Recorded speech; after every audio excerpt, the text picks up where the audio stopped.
listening to Mixed Results Pot Tots with Nick and Kevin, rolling dice, flipping cards, and diving deep into your favorite stories. Hey!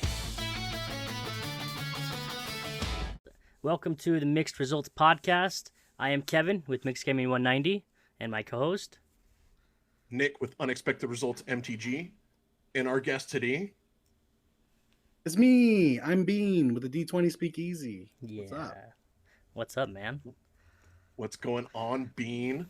Bean, we all know you as Bean the D20 Speakeasy, but what is your name and how old are you? All right, if I have to, I'll reveal my government name to you guys. My government name is Brandon, and I am 32 years old. Brandon, 32. Okay. But Okay. I'm not. Close in age. This is actually perfect. Yeah, this is actually the closest we're gonna get to right in between the two of us. So there we go. Heck yeah. Brandon, it's nice to officially meet you Yes. as Pleasure. Brandon. Thank you again for joining us today. Where are you from? So I'm from Stephenville, Texas, which is known as the cowboy capital of the world, if you ask anybody from Stephenville. But I'm currently in Burleson, just under Fort Worth right now. Very cool, very cool. How's the weather there? Is it hot right now? Right now, it's actually not that bad. It's been a little chilly in the morning and then like 80s in the afternoon. So it's been pretty nice. Very nice. That's good. Well, what was life growing up there? Siblings? What activities did you do as a kid? So, sibling wise, I was an only child up until I was about 8 years old. It was just me and my mom, and I had a lot of fun. She would just kind of, I don't know, she did what she could to raise me by herself, and it was a great time. Her, my uncles, my grandma.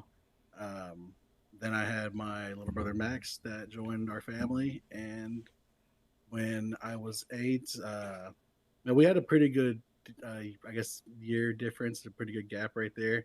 But I don't know, we had a lot of fun together. I almost kind of like helped raise them a little bit. And besides that, on my dad's side, I have a lot of siblings. I honestly don't know a few of them. I wish I did, but it is what it is.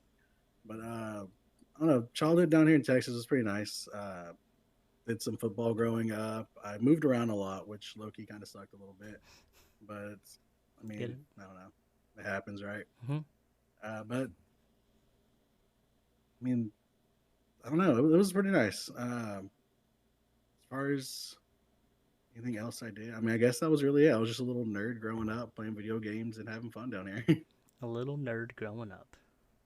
Now, when you're saying you had to move a lot, were you kind of like moving generally in the same area of Texas? Did you move across Texas a lot? Were you in Texas the entire time?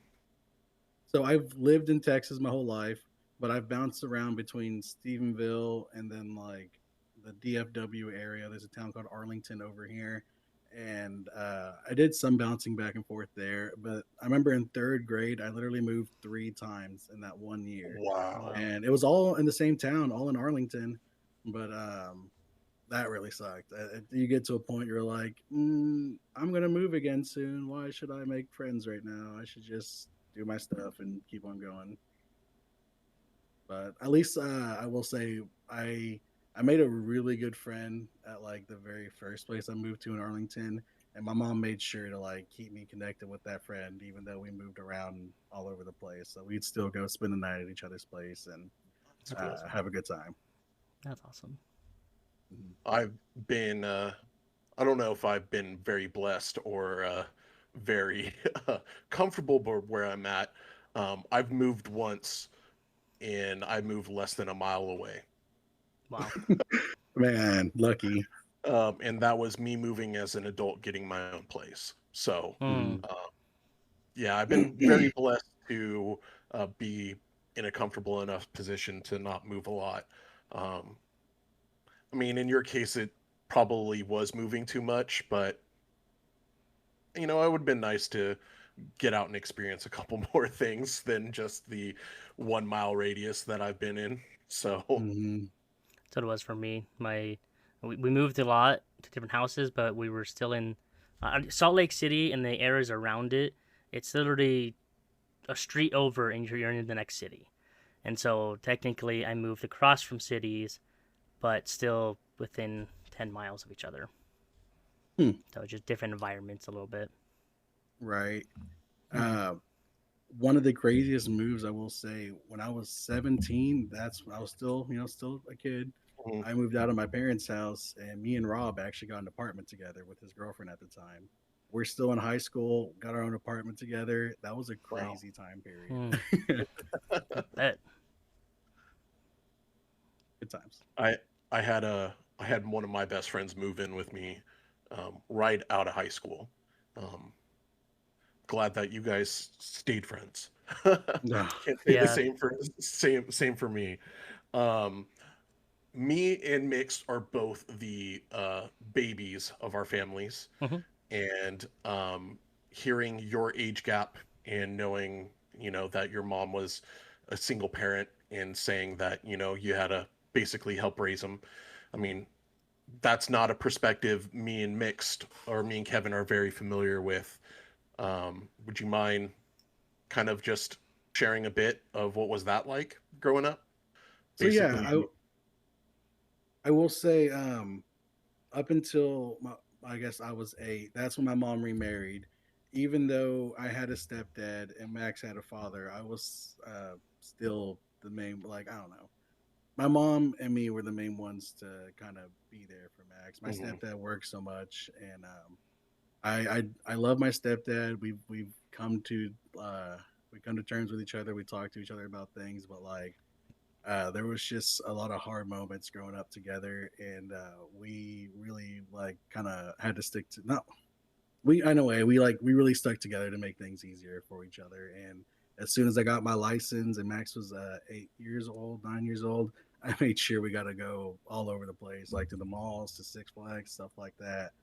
Just made sure we got to get out of the house and just do things together, and make sure that I don't know, just be a good role model for my little brother. Like, just show them, like, hey, you you treat people how you want to be treated, and let's go around and try to make people's days. I like that a lot. I, th- I think that's a really cool perspective and experience to have with your brother. For me, it was always apparently I was the most annoying thing in the world to my brother growing up and always trying to battle for his approval, even though I knew I was doing everything I could to make his life miserable. Me too. Me too. But what, but once I got into high school, like he's my best friend. He's the closest person that I have in my life Mm, ever since I got into high school. So I know how close that bond is, and um, the battle to get to it. So for you guys to kind of have it, I'm sure you guys have had your tiffs and whatnot growing up, but for you to kind of take that mantle and really, you know, go out of your way to create special experiences with them is really cool. mhm. Speaking of tips, can I tell you one of the like most embarrassing things they low key did to me? Like it Yeah. just popped in my brain when you said it. I had a party one time. I think it was like my 22nd birthday party, and I invited over 100 people to come to my our property, my parents' house, to this party. They had a pretty good sized backyard. It was pretty crazy. And then Max comes over here with this huge box. And I was like, oh my gosh, Max got me a gift. Like at that point in time, a lot of us were broke, so we couldn't get each Mhm. other's gifts. So like I didn't get that many gifts on my birthday that year, but that's not what it's about. But Max showing up with a gift kind of made me feel a special way. I was like, this is so sweet.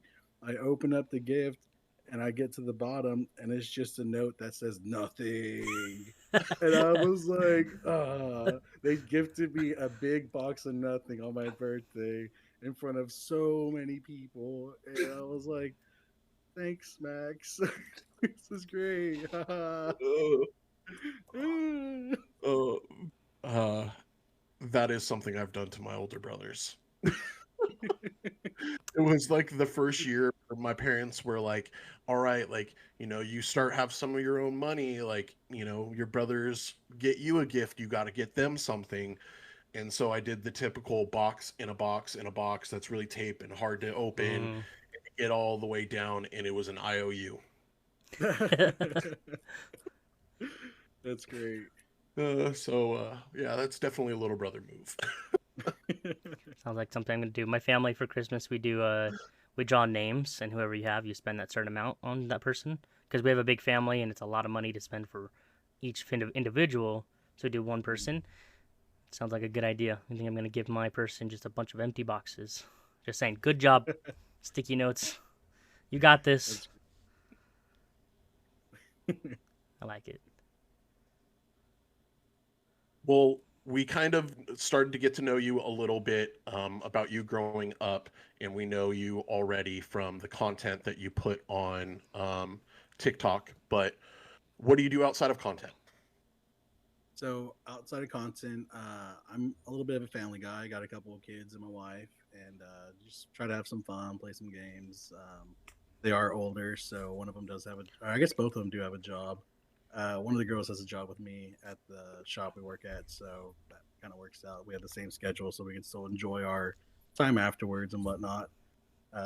One of them just got their license. The other one we're Mm, kind of teaching how to drive a little bit right now, so that's been a dangerous. fun little journey.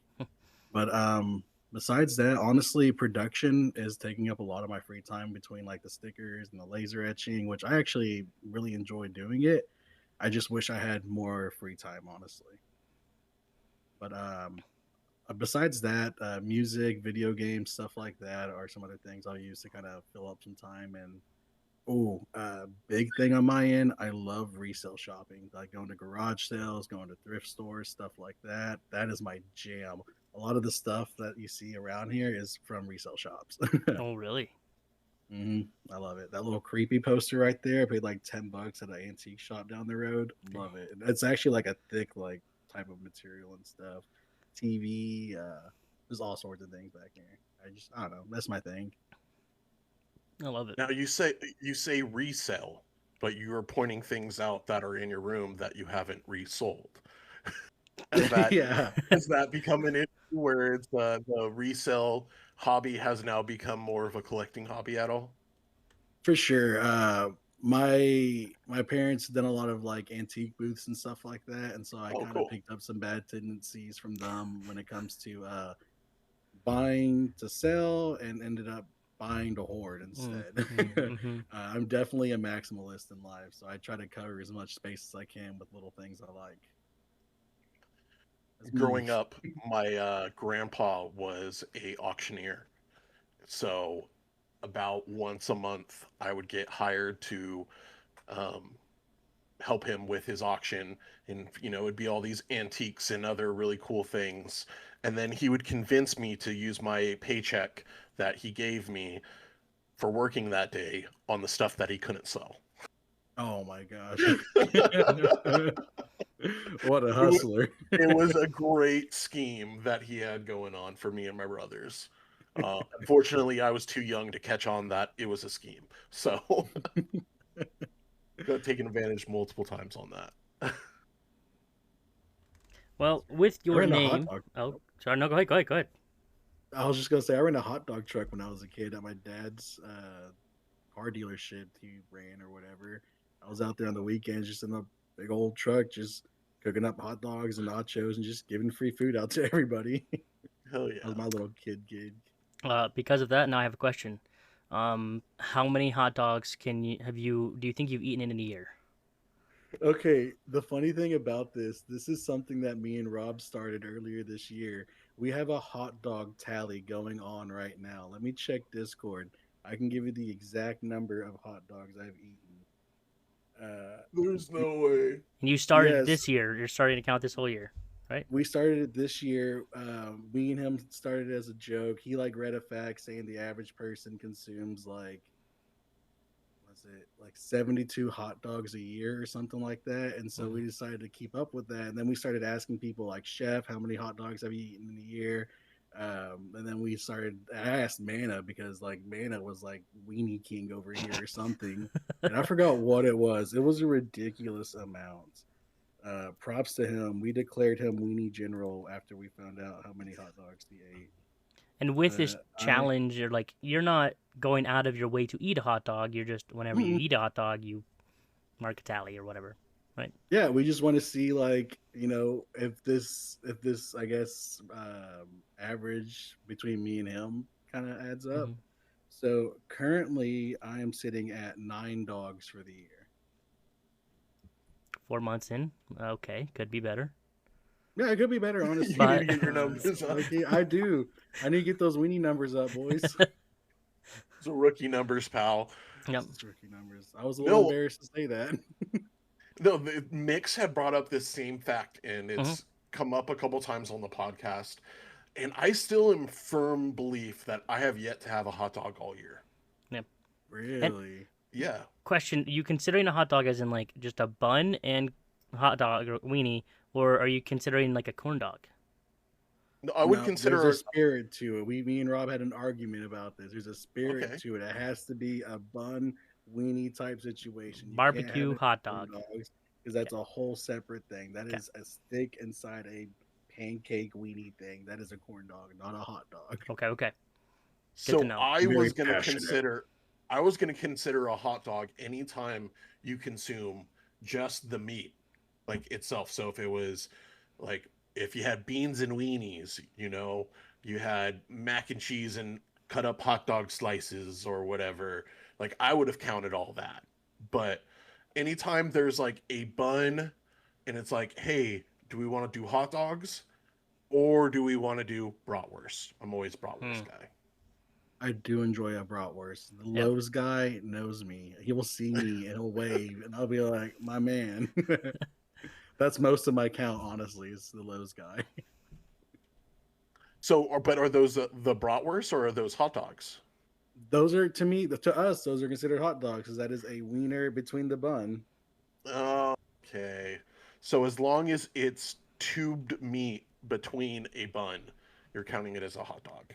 Yep, exactly. So if we're eating a Then bratwurst by itself, that ain't a hot dog. That's a bratwurst on a plate, which I do still enjoy, but I can't count But it it's out. got to be the basic, the whole hot dog, just bun, hot dog, whatever I think I'm condiments you want. pushing 20 then. You pushing 20? I think I'm pushing 20. I had two I last can weekend. I These know easily that. lips right here. I can easily eat 2 to 4 bratwursts anytime we make bratwursts with me and my brother. And I will Man, put them between buns with the beer stewed onions and everything on mm, top. Oh, I'm so hungry now. Should have got hot dogs for this podcast. Come on. Should have. Well, This is the weenie break, guys. yeah, the weenie break. mid break. Some people may not know your D20 Speakeasy. Can you tell us more about who's involved and what it's all about? Yeah, so the D20 Speakeasy is something that my boy Rob started out. That's the guy that I moved in with when I was 17. And when we were young, we talked about always wanting to own a comic shop. That was just like the dream. So, to be honest, we've had the type of friendship where, like, throughout the last, what was that, like 15 years or something, we've like kind of come and gone in each other's lives and stuff like that. But we've always like been there for each other. Anytime one of us made the call, boom, what's up, bro? What you need?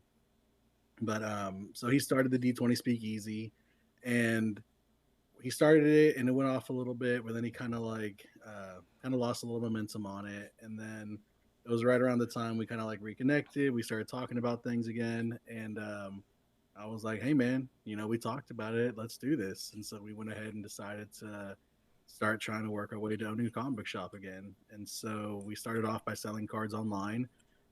We are registered with Texas, so we are an official licensed business operating in Texas. That's simple. We really right now, besides doing the cards online, Rob does a lot of miniature painting. He is a award-winning miniature artist. He does really awesome miniature work. I wish I had something I could show you, but like top tier stuff. I love it. Besides that, he's currently working on a game right now that's getting really close to being produced. He is working on a zine right now. I make a lot of like little random trinkets, like little potion things, like this right here, where they kind of like look one way, give them a little mix, and then you can kind of see they have like this cool little swirl and stuff. It doesn't catch as well on this camera, but just little things like that for our vendor events. laser etching, the sticker stuff. Like we've just kind of dipped our toes in any avenue we can and kind of see if it takes off and or what. But the goal is still to get that comic book shop. That way we can have a awesome place here in Texas for people to come by and feel safe and be able to like have a good time because you know sometimes and you got those areas where you feel like you don't have that, you don't have a place where you can go and meet people and have a good time, and we want to be able to offer that to people. So that's the goal right now. I'm going to go ahead and drop something we haven't told anybody either because I'm like I need to hype up my boy Rob right now. I'm not sure if y'all know what Reaper's miniatures are, but he got accepted to actually start painting for Reaper miniatures. So Reapers is now sending him stuff for him to paint so they can post it online, and then I guess we get to keep the minis afterwards. But Wow. that's been like a huge step. So like I've been so proud of that dude, seeing like how much he's been able to grow, and honestly seeing what both of us are being able to do with with the business, how we've kind of both just split things up and you're just trying to climb our way up. So it's been a lot of fun.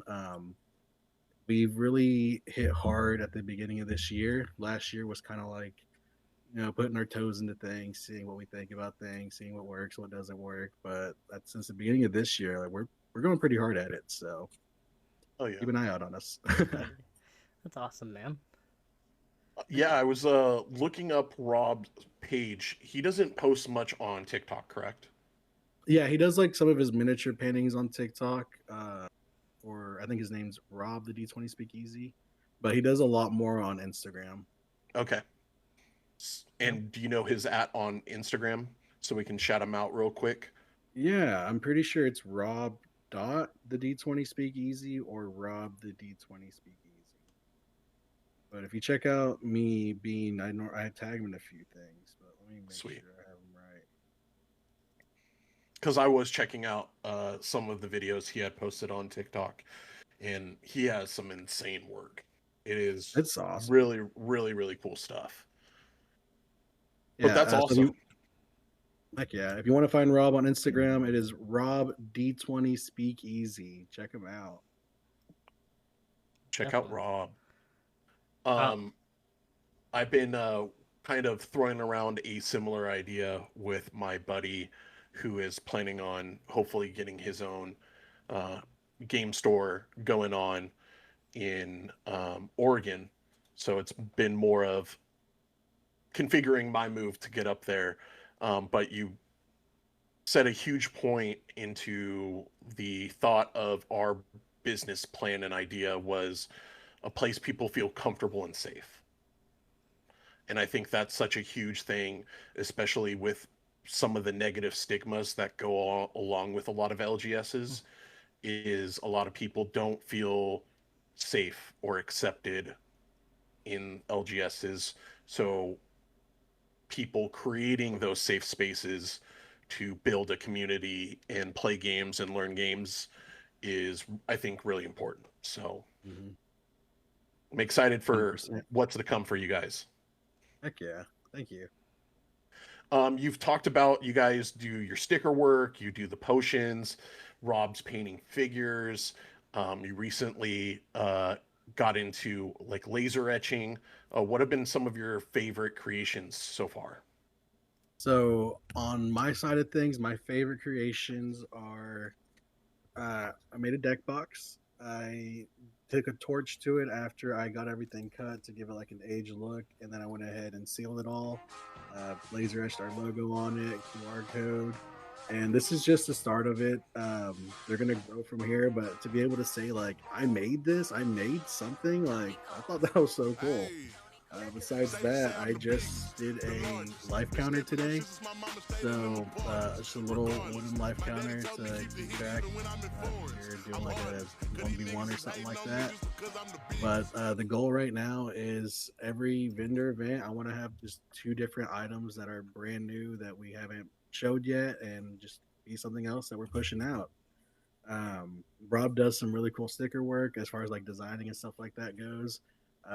Sticker printing, it's a process. It took me a while to like understand how, like, I don't know, different settings I need to do for different papers, configure the different types of laminates I need to do and different machinery for it all.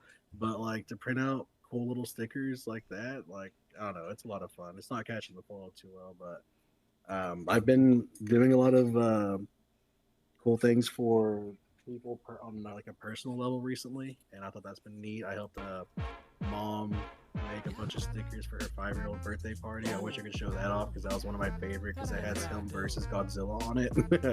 Oh, that's But, cool. besides that, the potions are definitely my second favorite thing I like to make. Just sitting there mixing everything up, just doing the different color combinations, put on some lo-fi or whatever. It's a good time. I kind of not really messed up, but like I made a bunch of potions at the very beginning, so I haven't made potions in a while because I've just been like sitting on those, and we slowly sell them. So I can't wait to keep on doing some more of these events. That way, I can go ahead and get some like bigger bottles and stuff like that, and do some cooler stuff with those. But yeah, those are my favorite things. On a different level on Rob's side, my favorite thing that he's been making right now are these dioramas that have his like mini inside there that he painted, but they also have just like a cool scenery on something going Mm. around the mini. So he's definitely doing a lot more of those. He's doing a series where they're like in like kind of like the ornate golden picture frames. So that's some pretty baller That's stuff right cool. there. Hmm. Yeah, those are my favorite. Oh, I guess let me mention the game. Oh man, I just had a brain fart in the name of it. Wizard Turf Wars. That's the game that Rob's been working on right now. Mm. We've been playtesting it quite a bit. It's 1v1, kind of like if you imagine like a Warhammer style game, except it's supposed to be more fast paced and a lot easier to understand. And so he has almost everything ready on it. It's been like officially accepted as like I don't know, like the print on it. The I don't know. I didn't deal with any of that. That's all him right there. I'm just play testing and honestly being like, all right, bro, I'm gonna see how I can break your game. That way you can see what needs to be fixed on your game a little bit. And Mhm. right off the bat, as a summoner, I summon a building on top of people, and that definitely caused a few problems because he wasn't expecting like it. Because I wanted to honestly for them to be, I don't know, spawn the building right where they're at, and then all of a sudden they're just like, oh, I'm crushed or something like that. But we've had a lot of fun with that. He's getting really close to dropping it. I think like next month it's going to be dropping on a site. I don't have the name of it, but I'll definitely make a post on that later on. Oh yeah, and it's a so it's is it gonna be? You said it's kind of Warhammer inspired. So is it like dice and miniature focus, or is it more just like a open the box and get going kind of game? So it's gonna have a type of format to where you can buy a digital copy of it, print it off at home, or you can pick up a zine on it.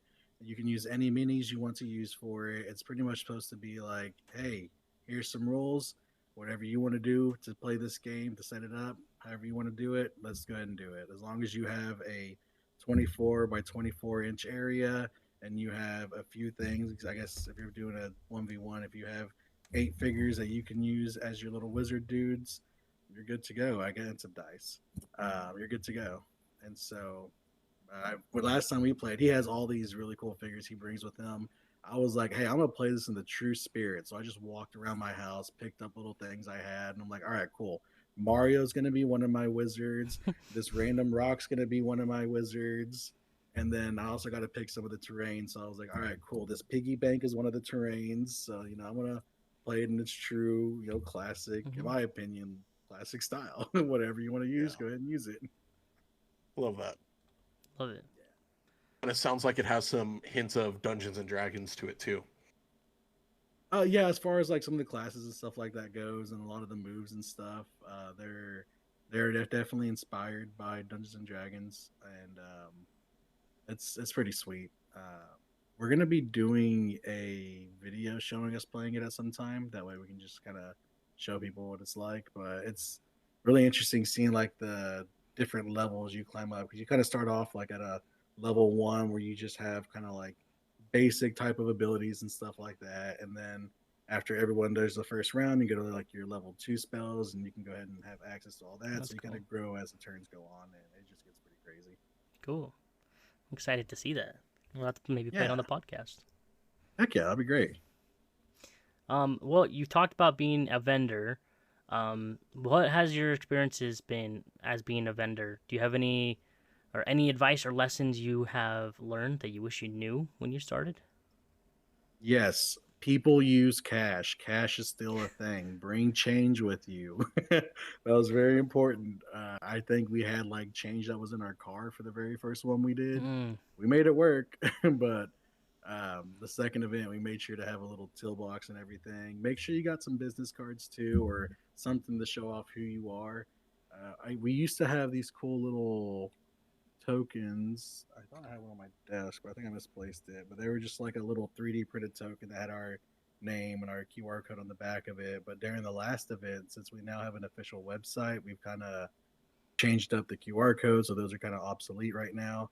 And we didn't have anything to show who we were. And coincidentally, that was the event that we had a lot more people asking, like, "Hey, what's your Wow. Instagram? Who are you guys?" And so we just had to be like, "Yeah, you see this cool chest that says our name? That's us. huh, Yeah, here's our Instagram." But like, so now we're gonna either make like a sticker type format that has like our picture with a QR code that takes you to like our links and different things like that, or I guess continue laser etching a little thing on the bottom of stuff so it can take us or take people to us. But besides that, just I don't know, go in with an open attitude. You might not make a lot of money that day. That's okay. You are getting yourself out there. You are getting more experience doing this. Um, so far we've had profit each time. It hasn't been a whole lot, but like it's more than we would have had if we something. would have just stayed at home and not done Yep. anything. But it's been really cool. We've also made some friends and stuff doing this, so it's been really cool interacting with the people in the DFW area, and it's been a fun journey. We've done three so far. We have one more booked at the end of this month, and I don't know, just that's the main thing. Just be open, have a good attitude. Whenever I go to these type of events, I'm gonna stop at the people who look like they're having a good time, smiling. I'm not gonna stop at the person who's just kind of like just I don't know. That's my main thing. Yeah. Sometimes I do because I feel bad for them, low key. But I mean, I want to walk into an area where like I feel welcome. Yeah. Like put out that energy if Mm. you can. Well, I do have the video of your table. Do you want to go over some of the stuff that you do sell, and I'll play it? Yeah, I saw Swagner asked how big my laser cutter was. I want to say it's 400 millimeters by 400 millimeters. A little 10-watt laser etcher, but it does the job. Ray 5 by longer. Shut up longer. Um, Sorry, I was answering his question. Can you repeat the question again? That video you sent me of your table. Do you want to just talk about the stuff that you sell? Yeah, that's the potions right now. Potions, stickers. Uh, I bought like a bunch of dice forever ago, and so we made a bunch of keychains out of those. We made some earrings out of those. We have a gumball machine that for 75 cents we let people spin it, and you get the random D20 of the day, and so that's a big hit for kids and stuff. When we do vendor event for, or I guess that, or we know that kids are going to be at, we like to carry like these little Pokemon packs that we put together that are just like both Pokemon packs, but the traditional format, like one land, a hollow, a bunch of just random ones in there, and we just kind of give those away to the kids because they, get excited to get random Yeah. Pokemon cards. What else do we sell? I guess that's mainly it. I have like two different variations of the potions there, uh, but we with that laser etch. I mean, that gives us a lot of opportunities on different things we can do, and then Mhm. we are planning on having the zine format of the game up there next time, and then I guess that's about it. That's all I can think of right now. Table looks nice though. I will say we get a lot of Yes. compliments on the setup. You Yeah, for I love it. was honestly surprised when you said that you've only done 3 events. And looking at your guys' table setup, you know, it looks very well done. You guys are executing well, it seems like, on that front. So Thank you. it's really, really awesome to see. It's something that I'm hoping to eventually get into if I make up to the move up to Oregon. Mhm. So I'll have to talk to you more about that. But in regards to all of this stuff accumulating to now, what sparked your passion for gaming and all things nerdy? You said you grew up a nerd. What was the moment that really kind of sparked everything? All right, so I didn't have cable growing up, so where I got a lot of my nerdiness was thanks to CW33. They were on fire, putting out some great cartoons growing up. Coming home after school, being able to watch Pokemon during the day, and then it turning into The Simpsons kind of shaped who I am today a little bit. Okay. Seeing all the cartoons on the weekends kind of led me that route. Even though I did not have cable, I only liked cartoons honestly up until I was like, by cartoons I also mean anime and stuff like that. Mhm. But up until I was like early 20s, I was like, if it's not animated, I really don't care too much about Mhm. it. Uh, but my uncles were a big influence. You know, they helped raise me. I lived with my uncles at one point, and so at the time they were in their 20s. Low key, probably should have been raising me. And they had so many video game systems. Even before I lived with them, they had like the Genesis, Dreamcast, the Game Gear, SNES, NES, all the good stuff. And so I grew up just kind of playing those classic games. And when I lived with them, they created a monster because we got into playing fighting games, and I was this little kid whooping all these 20-year-olds at Mortal Kombat, Tekken, Soul Calibur. It was great. Like that was those years were probably the pinnacle of my gaming. I even had some Animal Crossing going on with his roommates, and like that was cool. I'm not sure if y'all played original GameCube Animal Crossing, but when you actually have Mm-mm. three other people playing in the same village with you, it's a lot of fun. But those guys, I mean, that whole side right there definitely helped kind of mold me into that. And then Adult Swim did a number to me growing up too. Like, uh, yeah, but L- that's what kind Late of night got me cartoons, there. man. Yeah, pretty much. And then after Adult Swim, kind of wake up a little bit. All of a sudden, you got like some anime intro playing, and you're watching Big O or something random. I don't know, just all that fun stuff they used to put on there. And the struggle was real back then. I didn't have internet to like watch episodes of anime. I waited every Saturday and hoped that we didn't have plans. That way, I can find out what's going to happen in Naruto next week. And oh, I guess I should give a shout out to this random kid that lived down the street from me growing up because he had cable, and you best believe I was at his house every single Friday night watching Dragon Ball Z when it was Nice, dropping. nice. I Oh, will that's not awesome. forget that. Those were some great nights. And it's kind of funny. We only became friends because we saw each other across the road. I don't know why we started throwing rocks at each other from across the road. So it was like this dodgeball with rocks situation going on. And then afterwards, we were just like, hey, we like each other. Let's hang out and play games and stuff. Typical boy stuff, right? Hmm. I have a, I have a very similar friend. He called me an ogre. I called him a redneck, and we became best friends. That's beautiful. Well, Oh, that's awesome. speaking of you said you played fighting games. You played a lot of the older style video games. Do you have a favorite video game and a memory? All right, let me get my little list right here. I couldn't tell you one favorite video game, so I did put a few down. Okay. All right. We have Jet Set Radio Future, Katamari Damacy, Halo 2, Fable, Marvel vs. Capcom 3, Need for Speed Most Wanted, the original Need for Speed Most Wanted, not the remake, that was garbage, and Mortal Kombat Deception. Those were some of my favorite games and still are some of my favorite games.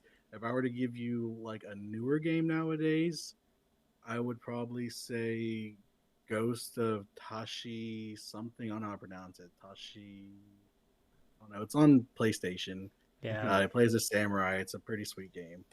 I played that one forever ago, but like I don't get a game as much as I used to. So like I don't have any modern day favorites.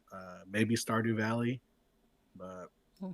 as far as memories go, all right. So my favorite memory is we had this friend who was extremely competitive with his video games, right?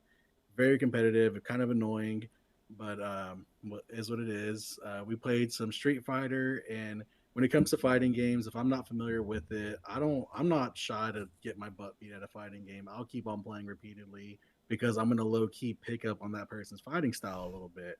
So once I realized how they played, I switched over to that dude that has those super long arms and super long legs because I Hmm. realized homie keeps on bum rushing me and trapping me. So once I was that guy, I was able to keep him back and everything, and I whooped his butt. But that's not my favorite part. My favorite part was after I beat him, I was like, all right, who wants next? I went ahead and passed the controller, and my wife was right there. And so she was like, I'll just give it a try. So I was like, all right, cool. I gave her the controller, and I was like, hey, you should use this guy right here and you should use these attacks. If you can keep him away from you, you have a chance to beat him.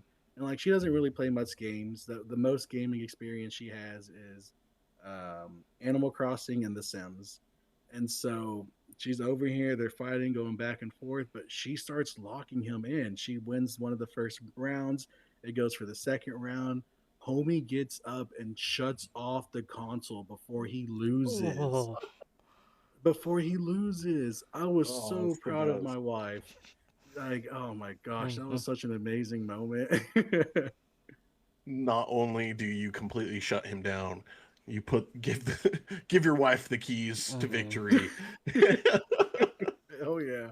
You didn't even make it off the track. I love Hmm. that. You brought up Stardew Valley and Animal Crossing. Do you have any interests in Pokepia? Yes, actually I do. I bought it day one. I played it a lot for the first 3 weeks, and I kind of died down a little bit because then I got my laser etcher and been focused Mhm. on that. But that game is a lot of fun. I'm trying to, I know my wife's been focused on The Sims right now, but I've been like, hey, you should play this game. I think you'd really like it. But it's definitely a lot different from the original Pokemon series. But I love it. It's amazing. Very cool. I've been thinking about getting it, so had to see if you had a review on it. Yeah, if you like kind of the cutesy, stylish games like Stardew Valley and stuff like that, and you like Pokemon, it's definitely going to be up your alley. Cool. Now we have D20 speakeasies in your name. I know it was originally started by you, but do you play D&D? So I've dabbled in D&D a little bit. I really enjoyed it, and honestly, I'm very sad that no one tried getting me into it when I was a teenager. Mm-hmm. I am embarrassed to say that I first played D&D in my 20s, like younger 20s, and it was fun. The the guy I mentioned, the Street Fighter ordeal with, he was the first DM I ever had, and he hated my character because I made this stupid barbarian and like, I'm going off the script, like reading what everything's telling me to do. And so my guy is a dumb barbarian that only knows how to solve things with violence. And he was Mm-hmm. a bugbear, I'm pretty sure. So it was like extra dumb or something. And so he would like throw a situation at us, and I'm 100% with this character. What was his name? He had a voice and everything. It was something like, "I am Crook. Crook attacked with hammer." And at one point, this like giant stone serpent came at us, and he's like trying to corral us through this like corridor or something like that. But no, that's not what my homie does. My homie turns around because he sees a problem. He's like, I'm gonna fight. I'm gonna hit it. And so after our first session, apparently I completely railroaded the story at the very beginning. And when we went for session two, I somehow got an intelligent boost to my character, and Hmm. it was a one that I could not argue about. So I didn't do that much more with them. But the next DM I had was actually Rob. I knew Rob did a bunch of Dungeons and Dragons stuff. He actually towards the beginning of the D20 Speakeasy, he did a bunch of videos on YouTube talking about Dungeons and Dragons and different things like that. But he's an amazing DM. He will just roll with any BS I throw at him. Because low key, I'm not gonna lie, part of the fun for me is getting the DM a little flustered sometimes. So Mm-hmm. I'll do what I can. That last character I had with him was a shape shifting wizard, and I forget what they're called in there, but it was a lot of fun. It definitely made things kind of crazy because I was trying to keep the fact that I was a shapeshifter low key. So I was really like um, I was somebody from Magic the Gathering actually, because they added like some magic, um, not characters, but like classes or species or something like that to Dungeons and Dragons. Mm-hmm. But It was a lot of fun. I want to get more into it. It's just I need more time in life for these Yeah. type of things. Yep. Were you a Vesuvian? Yes, I think that was it. Or is it, wait, that's not It starts with Vesuvian. the V, I thought. It's It was like a the little it's blue from guy. yeah, it's the blue guys from Ravnica. I can't the Vidalkin? I don't know. Sorry. I think the Vidalkin. That sounds Vesuvian is right. Vesuvian's wrong because it's Vesuvian Shapeshifter is the card that I'm thinking of, but I think it's Yeah, Vidalkin. I was one of those dudes. It was a lot of But fun. I sweet. forgot what their ability was. I could like use a lot of different special abilities from different classes or something like that, or mage species. I don't know. It was a lot Hmm. of fun though. So not a whole lot of experience, but something that you wish you had more time to dabble with. 100%. If you had to choose a class from your knowledge about D&D, what would your favorite class, your preferred class be? I guess probably wizards. I had a lot of fun being a wizard, but I don't know if I do want to go. I did like melee or was it a monk? I had a lot of fun as a monk. I had some Monks powerful are hits going on at monks one are time. crazy. Monks are Monks are ridiculous. crazy. I might go with monks. Yeah. Monks are pretty crazy. They're pretty jack of all trades. Mm-hmm. Heck yeah. Yep. Well, out of D&D, you love Magic.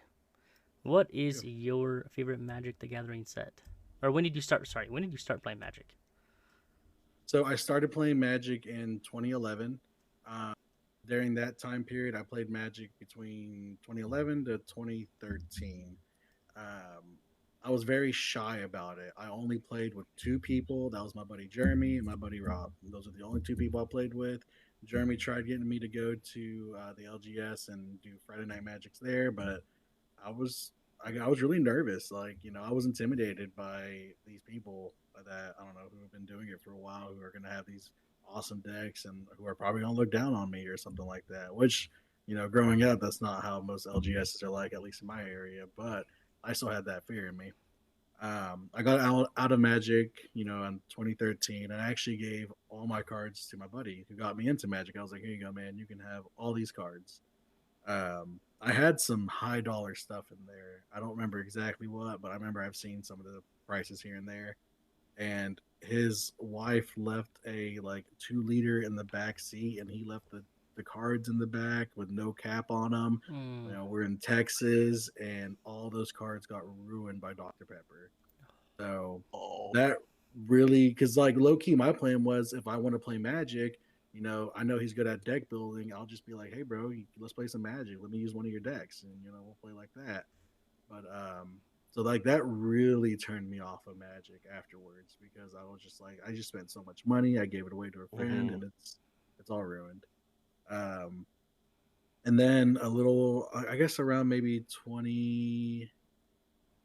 2016 or so, I had a coworker who told me about a new game mode called Commander. Maybe it was a little bit afterwards, but it was like right when Commander was being introduced. So he invited me over. I played Commander with them. I had a really good time with it.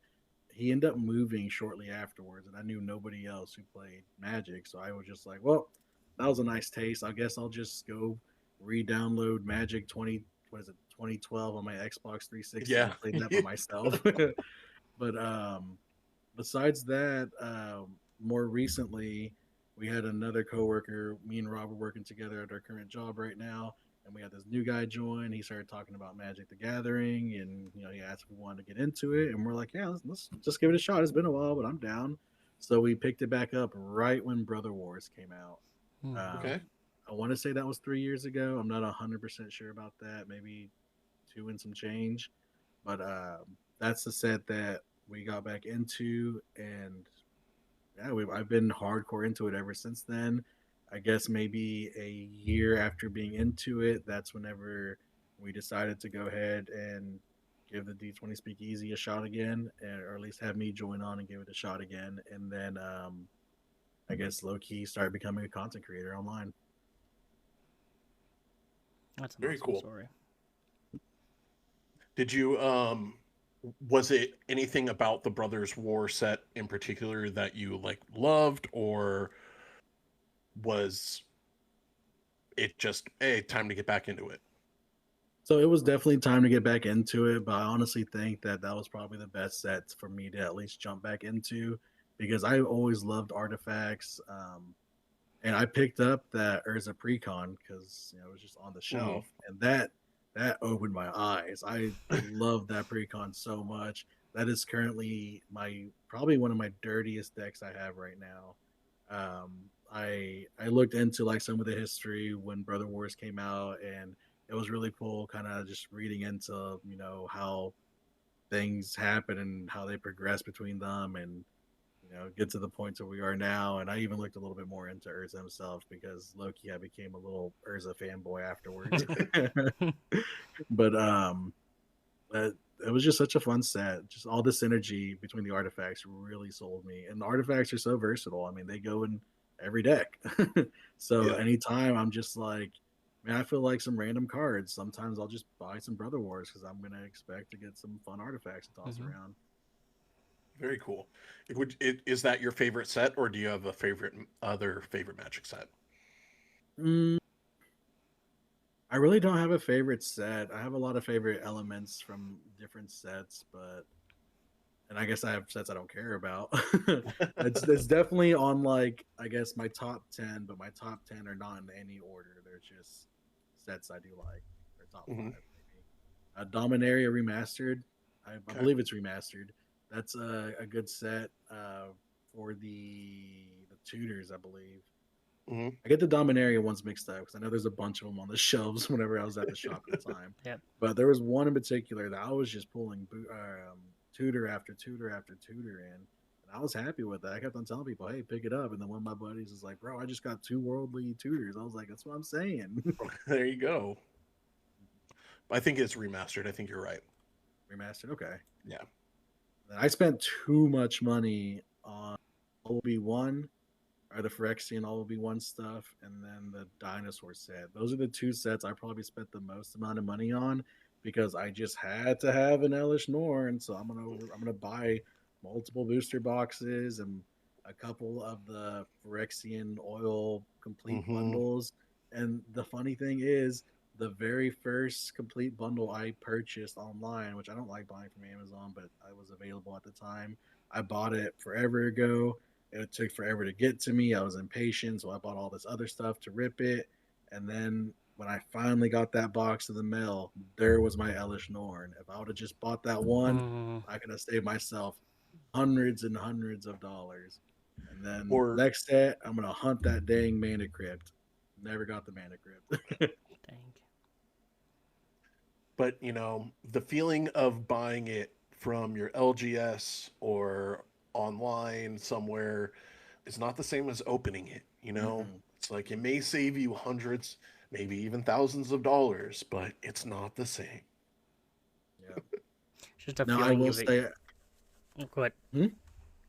Oh, I'm finally biting the bullet, and I'm finally going to purchase a card that I have been like, shying away from because it's 100 and something dollars. But it's that I don't know how to pronounce it. It's Cheryl the Apocalypse or something like that. Children of the Apocalypse. Children. Yep. Yep. Yeah, there we go. I've been trying to pull that card for years. I'll buy a booster pack, every month or so, just a couple of them trying to get it, never do. So finally, I traded in a bunch of stuff, and I told my shop when that rolls in, you call me, and I'm gonna pick that up. I got credit ready for it. That was from what's that? So Was that from Dominaria? Hmm. And then you had a chance to pull it, a small chance to pull it as like a special card, and all will be one. The yeah, Phyrexian Mm. set. I opened it in a set booster of All Will Be One for my Wheel and Deal series, Mm. Hmm. and it's the showcase one, the special art. Oh yeah. But it's unfortunately in that deck that is a very bad deck because it's just me opening a random pack and people in the comments choosing the cards. So it's actually a really bad deck. Oh gosh, that's great. If you could make a Universes Beyond set, what would it be? So this one, I had a hard time answering this one because, like, I personally, I don't know what I would put into Magic that would kind of go into it a little bit. Like, I know it's Universe Beyond, so it doesn't have to be 100% on theme, but like, I'd want to keep it on theme. So I couldn't figure out anything. I ended up thinking I'm gonna go with something like the a fine art set, like a fine art Universe Beyond. I want some Okay. Salvador Dali, I want some Vladimir Kush, and I want some who else do I have on here? Van Gogh, and I want like a very That's artistic, just cool. Universe Beyond drop, inspired by a lot of their artwork. If you want to use their artwork, go for it. If you want to just use different elements inspired by it, go for it. But that's what would hit me in an awesome place. If I were to have to name a show, and like I don't know. I'm weird about putting anime with Magic because like if I want to do an anime style card game, I'm just gonna look at that Union TCG game because they already have so many different or Union Arena, whatever it is. They have so many different like mashups between animes already. But I have a soft spot for solo leveling. I read it forever ago. It was amazing when the anime dropped. I was so excited for it. So I'm just gonna go with that one. If I would have to pick a show for a Universe Beyond. I think solo leveling would work actually really well. Yeah. You may not agree with the art style or whatever, and it kind of clashing. I see where you're saying there, but I think solo leveling would be badass. Mm-hmm. I love it. Um, Kind of switching speeds here a little bit. If you could live in one in-game or movie universe, which one would it be and why? All right, so it took me a second for this one too. I'm gonna go with a movie called Sky High. Did y'all ever see that movie by Yes, chance? Yeah. So yes. I am a huge sucker for those type of situations where it's like people getting powers and trying to learn how to use them and growing from there. Stuff like X-Men and My Hero Academia. That is right up my alley. I don't know what it is about that, but I'd love to be one of those kids to like awaken or I guess just have the power and just learn how to use it and go from there. Go to a It's school, learn how to really use cool. them. Yeah. Oh, There was that other movie where the kid was in a family of superheroes, and like at your 13th birthday, you were supposed to get your powers if you hadn't gotten them already, and he still didn't get his powers, but he pretended like he did. Do you guys it sounds know like what Sky movie? High. Yeah, it sounds like Not Sky High. He ends up taking the no, bus to the school. no, His dad no, had super strength. no. His it's like they were all birds, like the family, they were all like birds named. Even his like daughter or his sister, younger sister, like had powers before he did. Oh, it's gonna Birds? bother me. Yes, they all had like his dad's name was the Condor or something like that. Oh, it was a Disney movie. Oh, Sky High. I'm just No, joking. Yeah. Up and away. Oh no, that's not it. They were superheroes? they were superheroes, Was it animated or not? and it was not animated. It was like a Disney. Yes, it is up and away. Okay, I need to see the title of it Oh, though. Hold on. okay. Yes, it is up and away. I vaguely remember that. Holy cow. But like he like That's pretended to cool. like throw something in the tree, and they're like, oh, he flew and he clipped the tree. Is he okay? You better go check on him. It's like he like runs back downstairs, and like he's like, hi, you guys, I'm back, and they're like, oh, you're okay. Your dad went to go get you, and he's like, I'm too fast, couldn't catch me or something. It was really funny. Great. It was made in 2000. I was 4 years old. I don't remember that. Sorry. Scrub. Sounds like a skill issue, honestly. It does. It Skill does. I issue. maybe I need to go back. And I'm looking at their costumes, and wow. Oh, it's great. Oof. Those Disney Channel original movies, man. Some of Oh, them just hit it's differently now as an crazy adult. compared to now. They're not the same. What do you mean? Like it doesn't feel the same. It doesn't feel like any of the new Disney Channel or Disney movies. have the same, I guess, style as last or Oh, when we okay. were kids. I'm you're talking about current Oh movies. yeah, yeah. The current ones compared to ones we had when we were kids, it's not the same. I was just like, buddy, you go put on Johnny Tsunami right now and tell me Oh that yeah. doesn't bring back all the same feelings. hmm Maybe that's a good question to ask. What's your favorite Disney Channel movie? Well, there's an age gap too, and like if you were a Disney kid or not, Uh huh. you know, Bean said he didn't grow up with cable, so He maybe had. he missed out on some of those movies. Yeah. Is Land Before Time Disney? No, No. Oh. that was straight to VHS movie, I believe, or maybe it was in theaters. I did really, really like that Monster Inc. I really liked Monster Inc. Yeah, growing up, and then Yeah. honestly, the series has been pretty good too. Mm-hmm. Just like different movies or whatever. It was really fun Mike watching that Wazowski. with college. Yeah, and Coco, heck yeah! Shout out to Latino heritage. Love seeing some representation. All the Disney movies. Well, Hmm. speaking of Disney movies and actors and stuff like that, if you could meet any celebrity and play or teach magic to them, who would it be? Childish Gambino.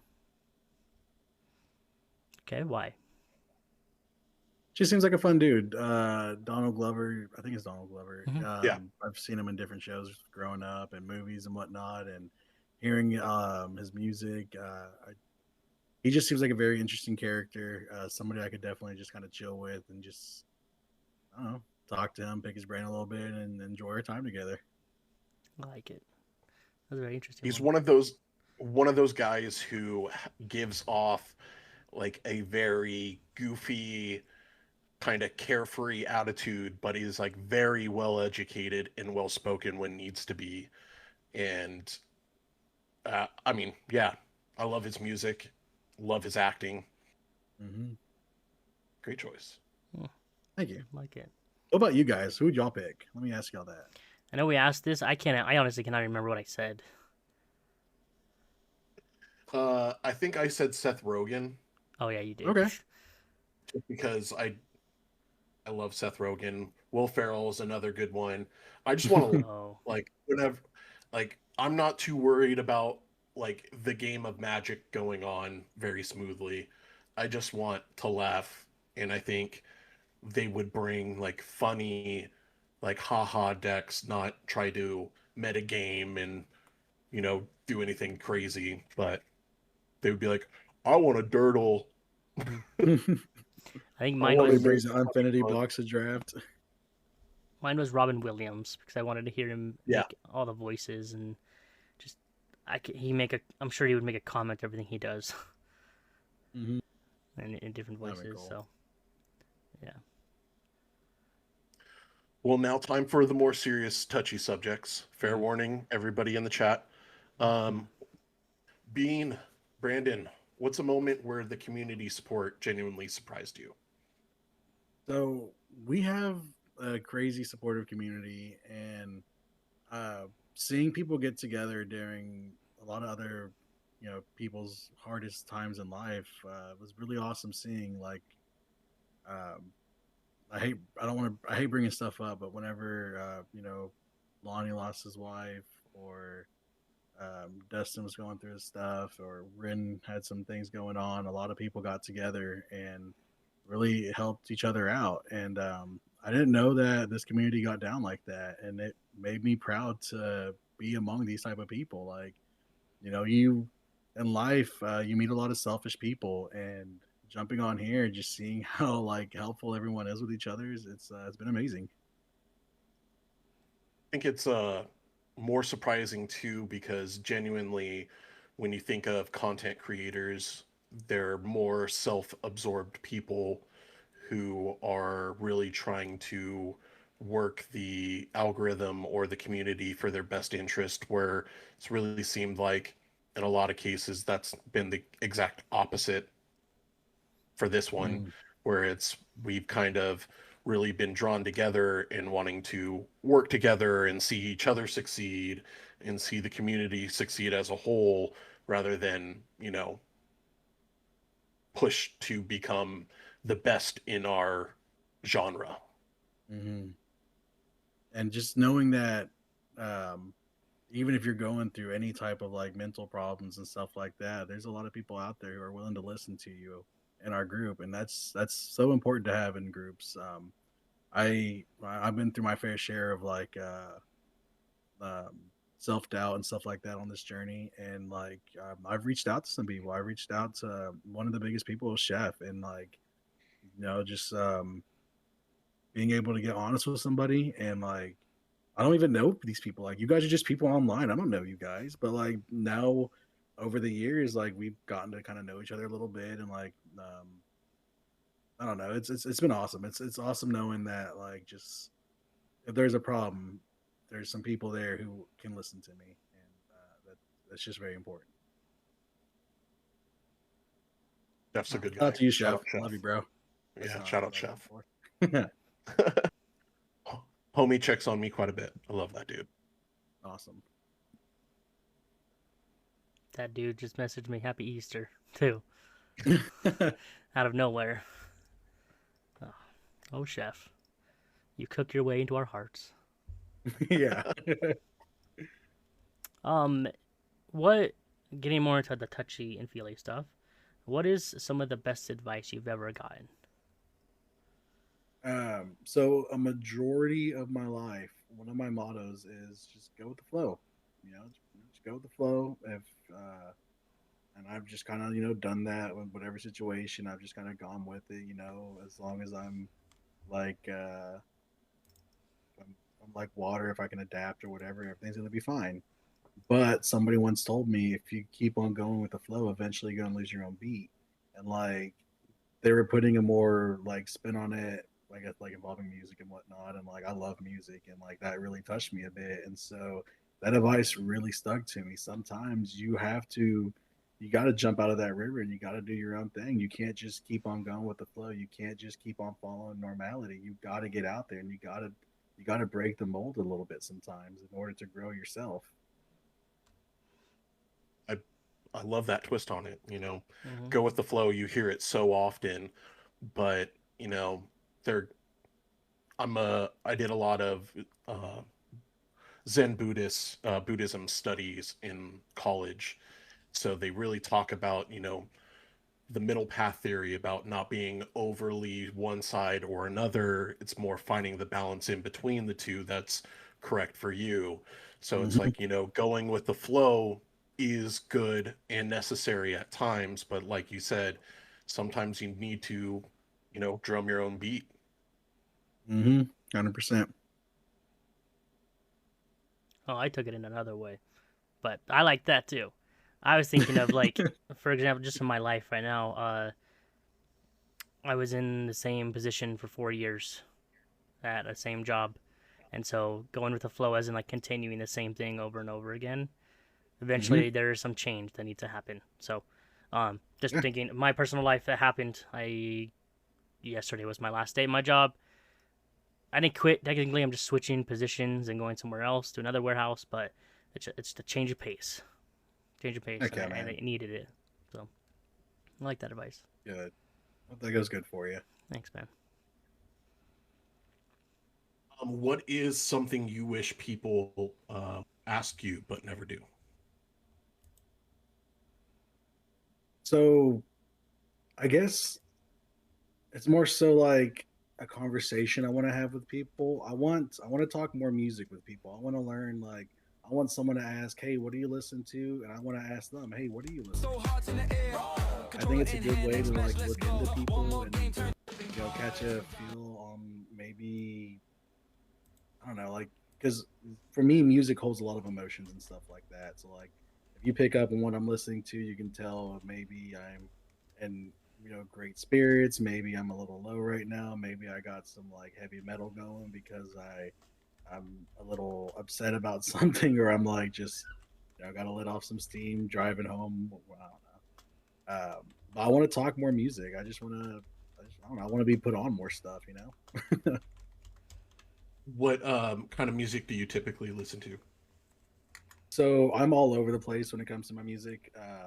I really love lo-fi. That's like one of my key points, but I'll go anywhere from like to some jazz to like some old school like Frank Sinatra. Sometimes I'll want to just put on Spotify like global top 10 because I want to hear like what's popular in the world. What are other countries listening to? What is their music sounding like?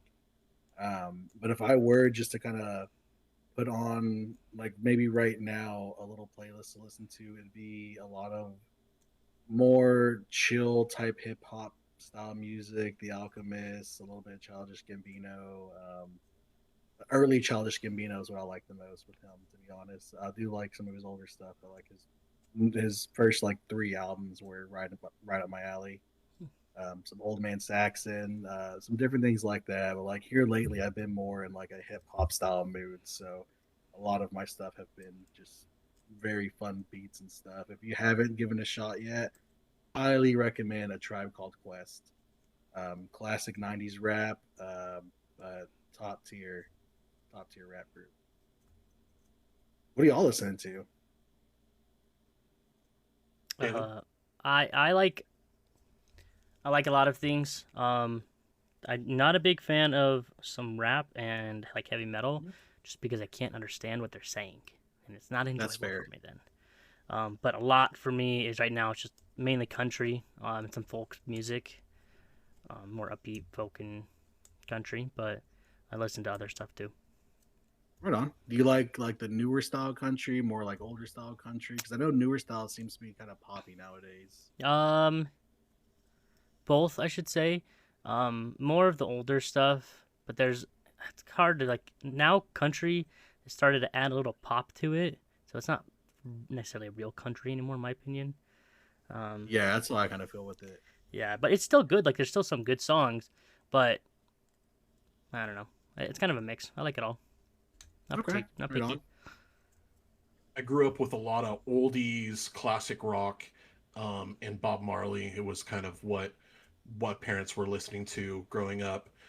And then I really got into more heavy metal in middle school Mm. and was really into like a lot more hardcore stuff, even death metal and all that, and kind of fell out of that and got back into more reggae.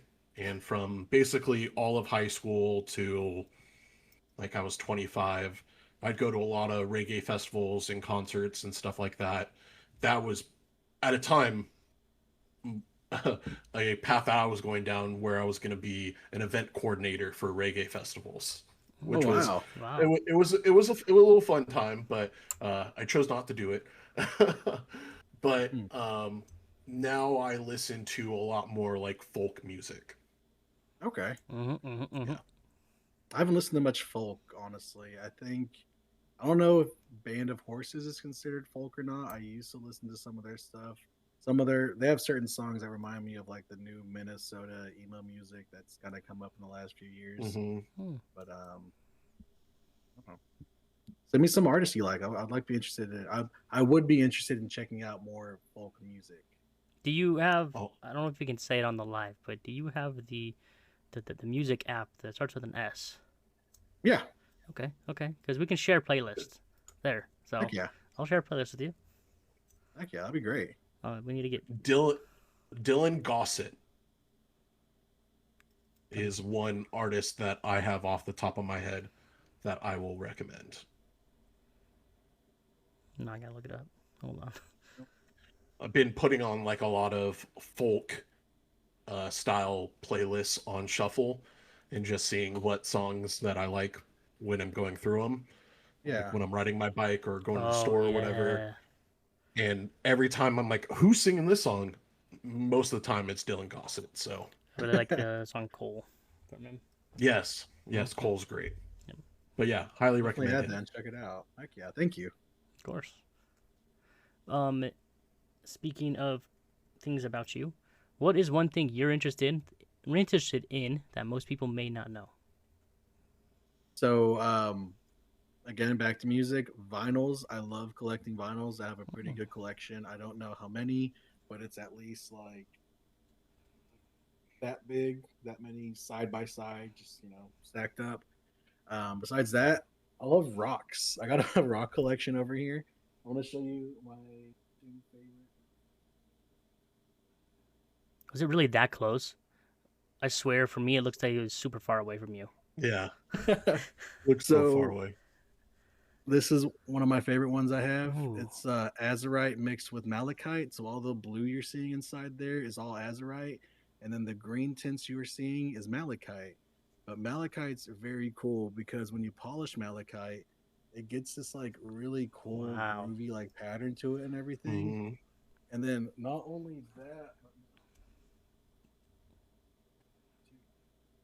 sometimes you end up getting like these cool little pieces. This is also malachite, but a lot of this stuff is like little tiny like shards on a like microscopic level, and it's really cool seeing like the different shards of fiber. Very cool. We have a lot of rock lovers in our community, right? Taylor, I know one. Oh yeah, Taylor. Taylor is huge into rocks. Mm. I was gonna say, like, are you into like rocks, or are you like that comedian who's just like, I like rocks, I like the feeling, I like the way the rocks feel. No, I love rocks, man. Ever since I was a kid, I used to collect rocks randomly. As life has gone on, one of my jobs I had, like my one of my first big adult jobs, I was making pretty decent money as a teenager. I guess young adult, late teenager. I worked at a rock yard that sold rocks for like building houses, doing projects in your yards and stuff like that. And then I absorbed all that information, and like I got to the point to where when people were coming to build a house, they're only allowed to talk to me, or they're only allowed to talk to the owner of the company, because we'd be the people who would like guide them and show them just all the different styles and everything, and talking through like this is why you should consider an Austin, or not an Austin, a Luder limestone over an Austin limestone, and Mm. this is why this rock from Oklahoma is superior than this rock from Tennessee or whatever. And so that was really cool. I honestly wish that I would have taken the route of like looking into being a geologist after that job, but I didn't. Afterwards, though, I did a couple of like smaller jobs here and there, but then I started working at a headstone company, and so now I've been there for the last 8 years, and my job is literally around rocks all day. So I get to see different types of granite from literally around the world. We just got a container from China the other day that had a bunch of different rocks from like India and China. We get stuff from Canada, all over the United States. So like, it's cool being able to go out there and when I want to take a break, because like I was running, or I was production at first. I was helping build the headstones, helping install the headstones and stuff like that. But then I've kind of climbed my way up to being the operational manager. So now I am inside. But when I get bored at my desk, I'll just kind of walk around, check the shop, and then just kind of check out some of the stones. Like, I don't take smoke breaks, but I do feel like if people are allowed to have a smoke break, other people should be allowed to have a fresh air break. So, I'll just Mhm. take a little trip around the yard and check out some rocks, make sure the quality's good, and be like, yeah, that's a nice rock. And just continue my day. A little bit of That's both, not. I guess. I'm a Mm. little bit of a I like that comedian with bold. it. No, Yeah. I really love it. I love hearing that when you were a kid, you threw rocks at your best friend or a friend, and then now you're working with rocks. And in Hmm. high school and or your younger 20s, you had a job working with rocks. Now you still work with rocks. It's all about rocks in your life. You Rock know and what? rolling, baby. He Hmm. wasn't Yeah. throwing rocks at the kid. He was just trying to show him how cool the rock Oh, was right. He's by like, look. throwing it right at his face. I love it. That's great. Maybe that was All too much right. Pokemon back in the day. Maybe I was trying to catch him with Try rocks. to catch him. Gotta gotta catch him up. Have you taken this love for your arcs, for the art, for the rocks, and put them into the art for the D20 Speakeasy at all? Yeah, actually, I have. I made actually. I guess since I'm in the office, I don't sandblast as much. But I had a design created of all the mana logos, and I asked one of my coworkers to go ahead and blast all of them for me in these like 6-inch core holes. So I have these like 6-inch by 4-inch circular pieces that have all the mana symbols, and then they're all painted. And honestly, Wow. they're just in the backyard right now, but I used them for content early on. I had a project I was working on forever ago, and honestly, I should probably revive it. But I was originally working on the 10 Commandments of Magic the Gathering, and so I was asking people to like, what are y'all's 10 Commandments? What's something that you would suggest for this? And then I did like 2 or 3 videos. I would gather ideas for what people would say, put them on there.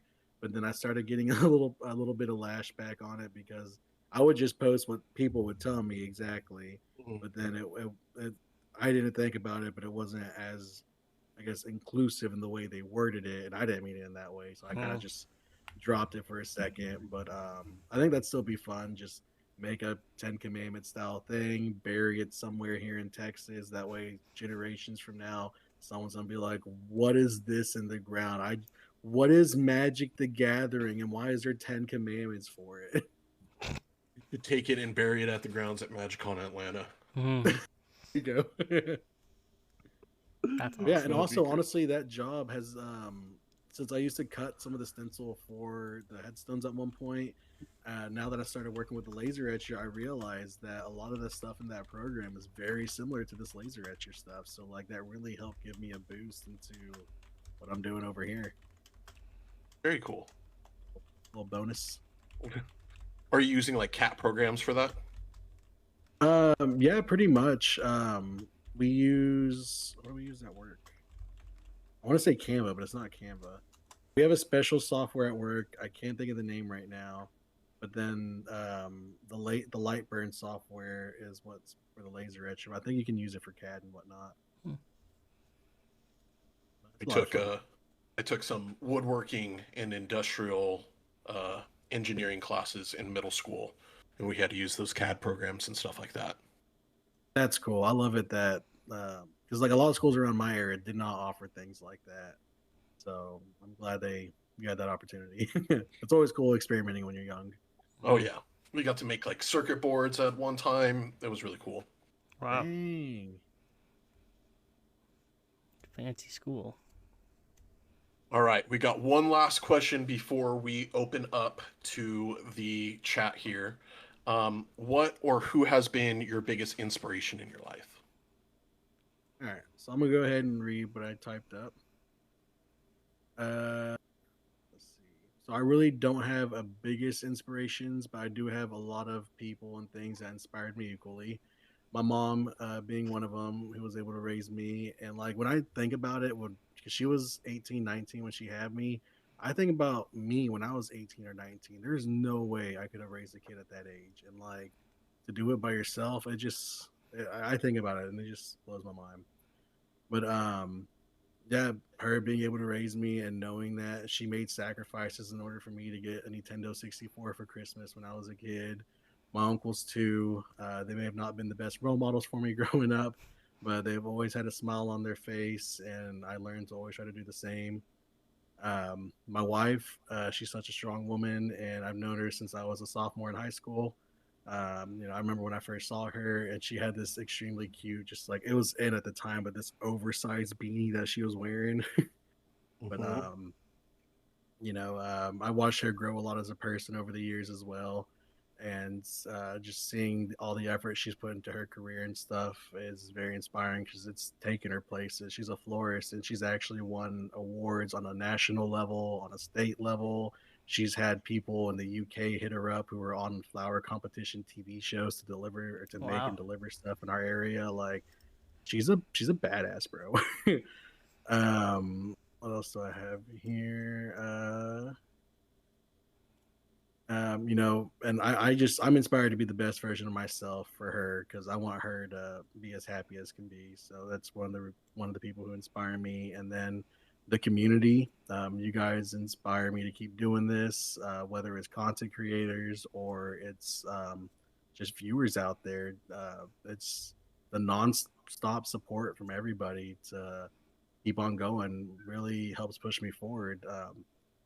I kind of touched on it earlier, but like I was low key thinking like, do I keep pushing for this or not? And just having all these people here being so supportive. I mean, that's what inspires me to keep on going and keep on pushing through this. Cause like as you guys know, it's hard sometimes, man. Like trying to get the time in order to do everything to, you know, I don't know, feeling like you're not enough sometimes, at least on my end of it. Like it's rough on the mind sometimes. So knowing that there's that all these people there just being so supportive, it just keeps on giving me that drive to keep on pushing forward because I see all these other people trying just as hard, and it's not a competition. It's a journey together, and it's been amazing to see all these people on this journey together. Seeing Man and Mayhem just climb up like crazy, seeing Free Mulligan putting all this work, seeing you guys doing everything here with what y'all are doing, and how consistently, like you, one thing that I envy about you guys, honestly, is how consistent you are with going live and stuff like that. That is something that I try to do, but that is so hard for me to try getting that type of schedule going. And I know that has to be tough on you guys. And like, mad props for you guys for doing that. Like, it's I don't know. That's what inspires me to keep going. Appreciate you saying that. Thanks. I mean, we definitely have been consistent, but I mean, I've said that I was going to go live a lot more personally this year and do a lot more live content on my own channel as well. And I have not met up to that. So I'm at least I am holding it up here, but I am both proud of me and Kevin for sticking to this week by week and making sure we get this out. And, it not just to make sure it's weekly, but to make sure we get an opportunity to talk to one of you guys every week, because Mhm. that's why we started it. It wasn't to start to get more followers or you know make different content. It was to get to know the other great content creators in the community who have, like you said, in some ways directly or indirectly encouraged us to keep going and keep making better content. Yeah, 100%. exactly. And we both can agree how and understand how nervous and nerve wracking it is to go live. Our very first live, you don't know. I can't explain to you how nervous I was. I was so freaked out, and it was just him and I talking, and I was Yeah. freaked out. I was so nervous, and then I'm trying to go live more often, and it's still by myself. I it's crazy, man. So I understand, but you got this, and I'm proud of you for everything you're doing. You're doing good. I love your videos on Sundays, your shout out Sundays. I really appreciate that. Um, it's amazing, man. You're doing great. Thank you. I appreciate that. Yeah. You've definitely brought a light to the community once I Mm-hmm. started Mm-hmm. following your page and seeing you a lot more. You always have a very jubilant attitude, and you're creative as fuck. For sorry for the language, but you're very creative, and it's always cool to see creative minds at work. Mm-hmm. Thank you. I really appreciate that. Yeah, Means a man. lot to me. Well, I think. Is there anybody else you wanted to shout out or talk about? Sorry with that question. There's so many people. Like uh, No. my problem is if I start shouting out people, I'm gonna feel so bad because I know I'm gonna be missing so many awesome people. I will say there's one person who I've been kind of wondering about. I actually sent him a message a little bit ago, but I haven't seen some stuff from Ren lately. Hope she's doing okay. But there's just so many good people out there in the community. We'd have it a whole nother hour if we're gonna sit here and start naming Yeah, all these people. 100%. Yep. But shout out to your wife also. Yeah. Um, Men, if you're looking to make your significant other happy, and you are men or women actually making your significant other happy, and instead of just stopping at the store and buying some flowers, maybe you have a different option to inquire about having the most awesome set of flowers, right? Hmm. Mm-hmm. Does she have any socials that you can shout out if people are interested? They can go check out. uh, Tree of Life Bloom Brilliance. Uh, that's the company she's with right now. She's posting a lot of her flower work on there, and it's really cool stuff. I know she does a lot on Facebook. She might have something on TikTok, but I think she only did like 1 or 2 videos. I think she's a little nervous about TikTok, but definitely more like Facebook and stuff like that. That's where she's posting a lot of stuff at. Very cool. Awesome. Awesome, man. Well, Chat, do you have any questions? Please Oh, post. somebody said something earlier. Swagner, I want to add that Aaron Lewis to my list to check out really quick.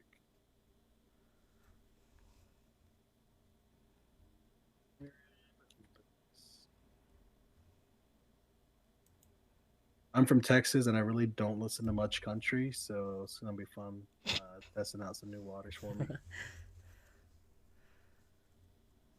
Well, yeah, everybody, drop your questions if you have any. We have Swagnar's asking you our question we always ask every time: pineapple on pizza. Hard yes, 100%. Yes, yes. That's what I'm talking about. See, Nick, see. No, guys are just. We need to start a tally on this now. Who's I can tell you, there's only been 2 people on my side. no? It's Okay. it's been 2. All right. Free Mulligan. What kind of beard oil does Bean use? Because I need my beard that peak. Oh, and I have a question too after that. All right, cool. Beard oil, I use whatever's gifted to me during Christmas time. Whenever you start getting a beard this size, everybody's gonna be giving you a beard kit every Christmas. So when I run out, I just grab whatever the next bundle is. I honestly don't. I need to oil my beard more often, but I mainly make sure I condition my beard every time I'm showering. I'm not sure. I heard that a lot of guys don't really condition their beards as much, but every time I'm showering, I'm always washing and conditioning my beard. And then if you want to invest in a beard straightener, they're really nice. I think I did use it today. It kind of like makes my hair kind of go more down and not as much to the side, but those are my tips right there. I like it. You recently started a challenge, a monthly challenge this month, a mustache challenge. Yes. You want to talk about that? How did it start, and is there how you tracking it? So a while back, and I guess it made me a little salty, but I saw a video that Mana and Mayhem did, and in the video they just casually claimed they had the best mustache in the MTG community. I'm not gonna lie, I'm pretty sure this video is probably about somewhere between 2 to 4 months old, but like it's been in my brain for a little bit. And I thought it'd be funny to go ahead and just hit some people up and ask who wants to be a part of it. And I got a few people to join in. I got pictures. I will say right off the bat, I feel so bad because it took me like a week and a half to get everybody gathered up, get the pictures and everything. And I totally forgot Free Mulligan, and I was so mad about it. But sorry, homie, I feel so bad about that still. But I got all the pictures from everybody. I made the video, and so if you just comment on that video, which one of the mustaches you like the best, all the mustaches are anonymous. I mean, you can see who's tagged, and you can maybe put it together. But I think right now, number 3 might be in the lead, which Loki's my favorite because it's really just a pipe cleaner that's been like twirled up and everything.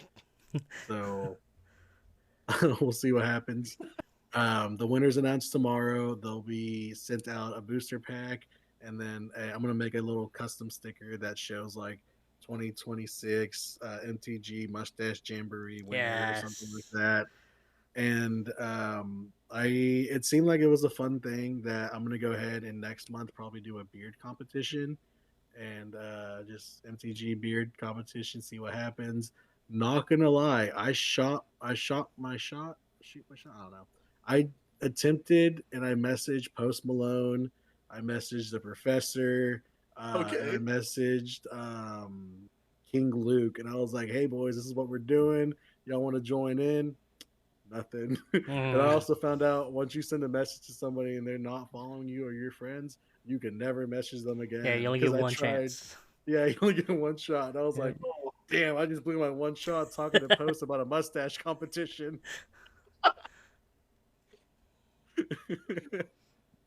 No. So, Hey, they say yeah, sometimes you never meet your heroes, though. yeah, that's true. Just I needed a I picture.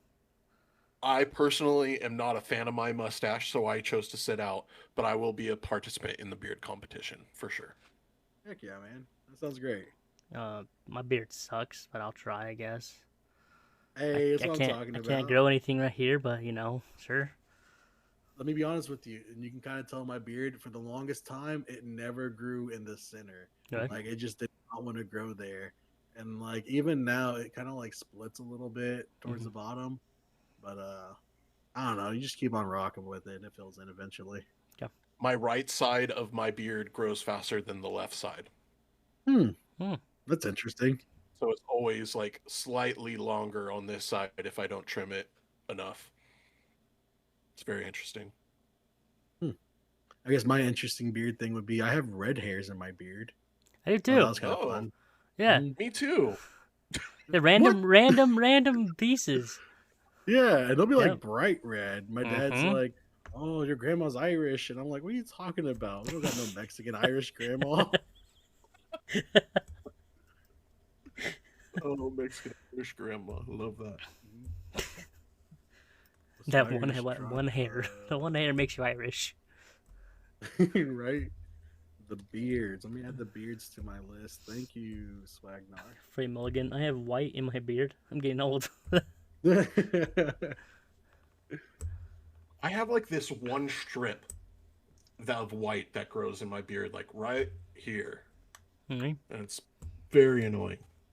Is it your drool like just bleaching that side when you're See, sleeping? that's what my brother told Yeah. me. My brother told me it's you drooling and it's bleaching your beard. I said that's fair, but I don't know. You don't I don't drool. What are you talking you don't about? believe that. Yeah, sure, buddy. I breathe perfectly normally when I sleep at night. Yeah. Mm-hmm.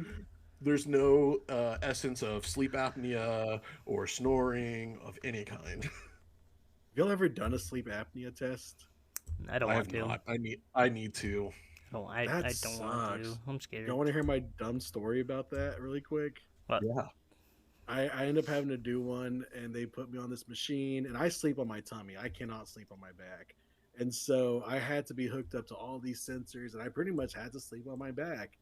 I ended up just leaving the TV on for a while until I got sleepy. Finally turned it off, and then it hit me. I had to pee so bad, and so I start Oh. hitting the button, and I'm like, "All right, where's this person at? No one's showing up." I hit the button again, no one's showing up. I'm like, it's starting to get kind of bad. And I'm looking at the equipment. I'm like, this is all pricey stuff. How do I take this stuff off of me? I'm a little scared. And so after no response, I finally decided to start calling the place. And I start calling the place and no one's picking up. Oh. And like it's getting to the point to where I'm about to pee this bed right now. And I don't want to have to deal with that embarrassment.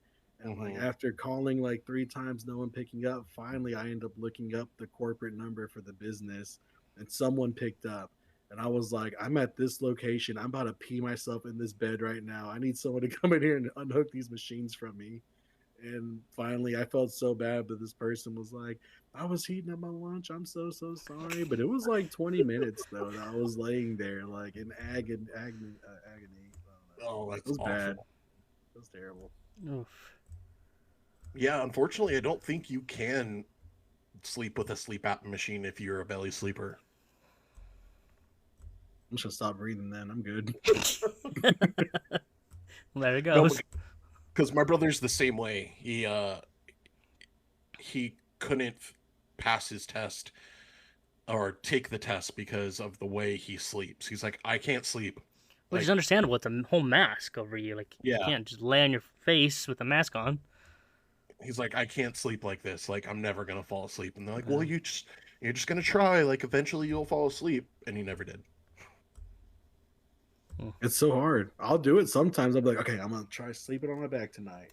And then like 45 minutes later, I'm like, all right, this ain't happening. Yeah. Free Mulligan, best of luck with your sleep test, good sir.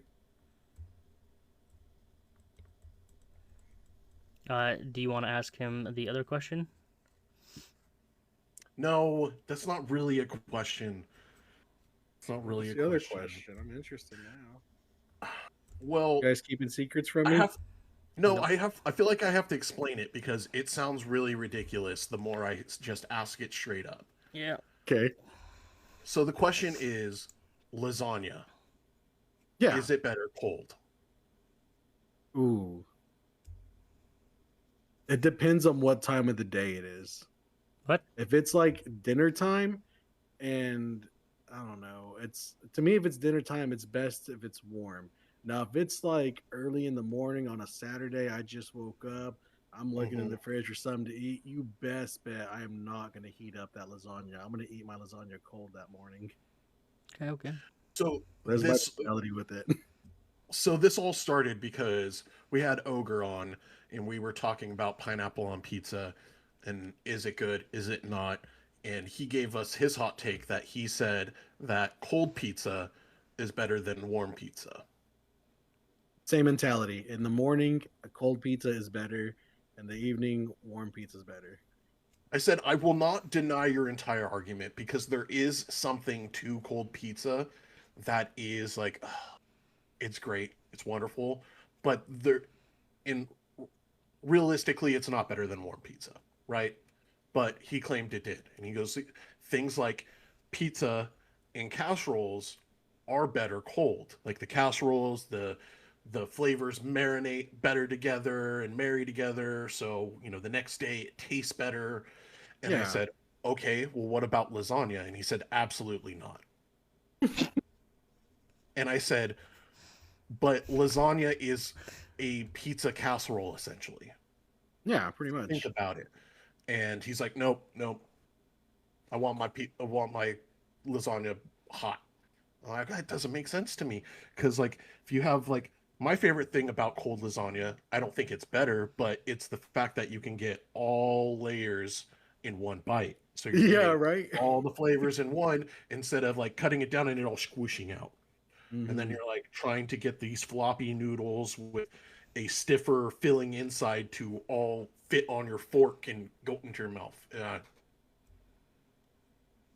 And he said, "Nope, I was. It was just more poking holes in his argument, and it's come into this question now that I have this hard stance that cold lasagna is better than hot lasagna."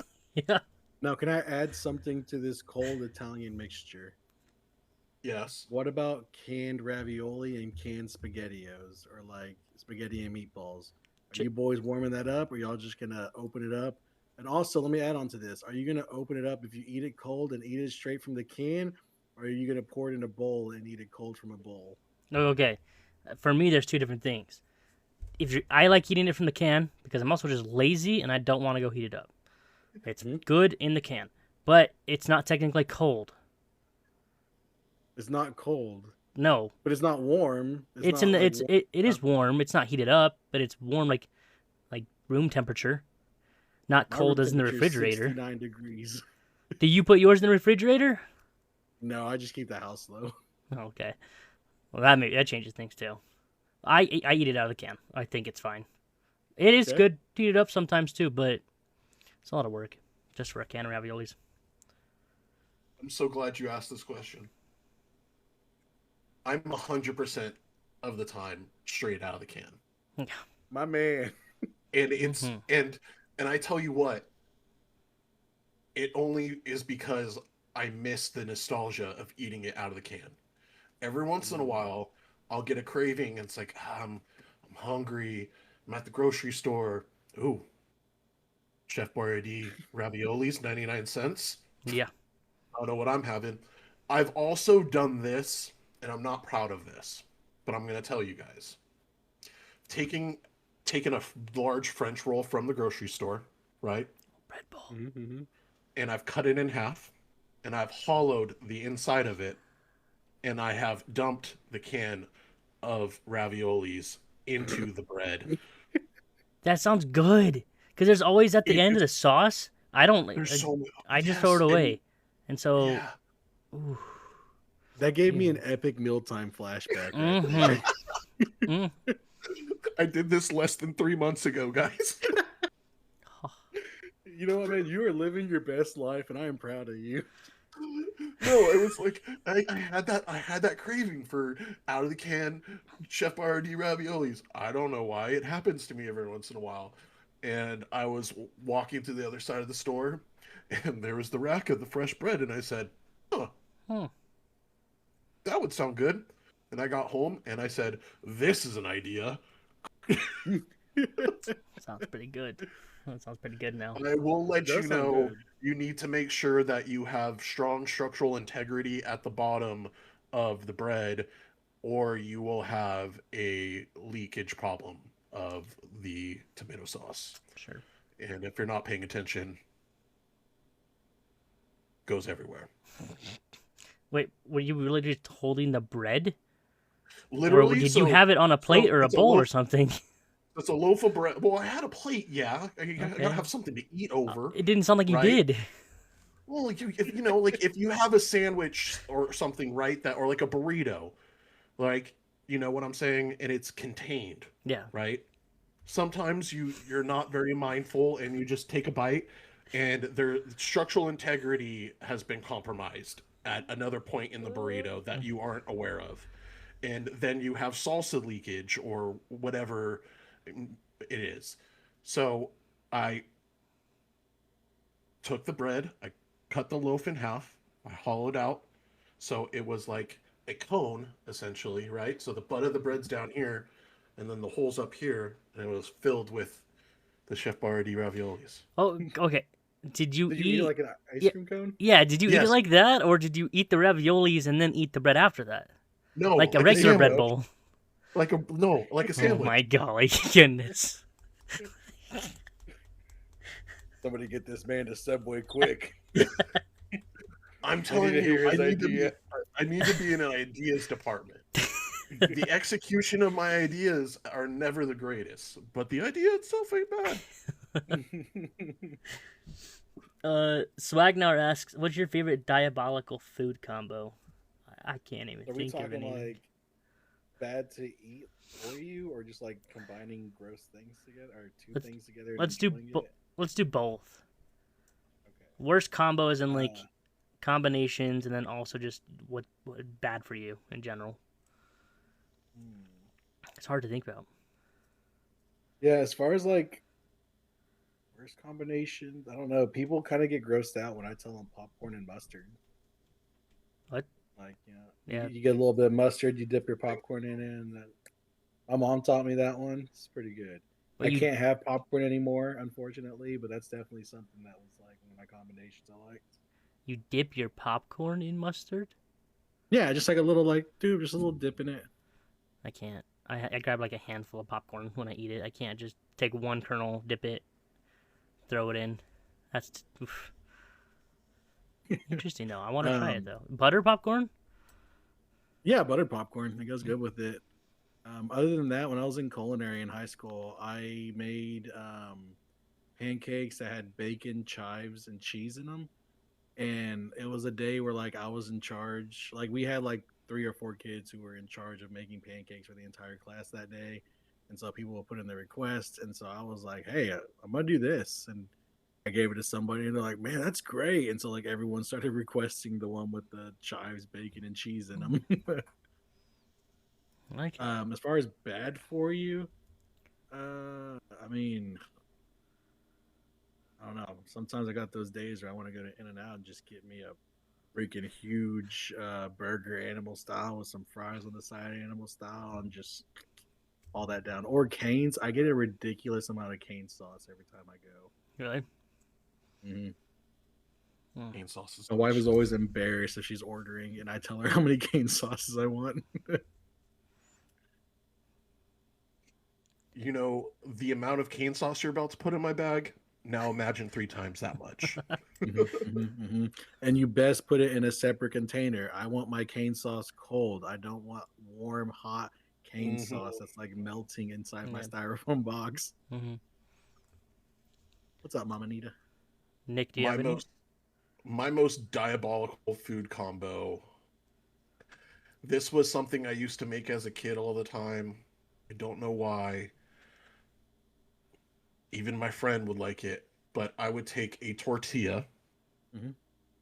mayonnaise, pickles, and shredded cheddar cheese and roll it up, and I would eat that Right. Mayonnaise, pickles, and shredded cheddar cheese. rolled up in a Yeah. tortilla.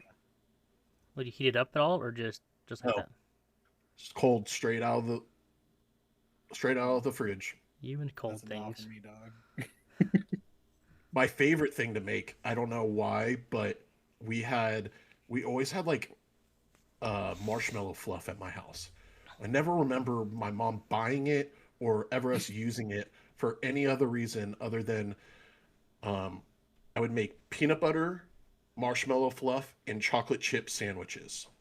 Ooh, sounds good. Those were so good. Sounds definitely bad for you, but Those were legendary. Those were legendary times in high school when hmm. my buddies and I would come to my house. I'd open up my parents' bedroom door while they're sleeping and be like, "Hey, can these people stay the night?" They'd be like, "Yep." I'm like, "Oh, yeah. Now it's time to make some sandwiches." Oh yeah, Um, but my guilty pleasure right now is a double quarter pounder from McDonald's. the quarter pounders are so good. I can't I can't quit them. Recently, they came out with the big arch, and I was telling Kevin about this. I was having discussion like they use the same patty, but the patties taste different. Yeah. I don't know what it is. There's something about the double quarter pounder or the regular quarter pounder. It's so good. He's so good. Have you had the steak, egg, and cheese bagel? No, I heard that's elite though.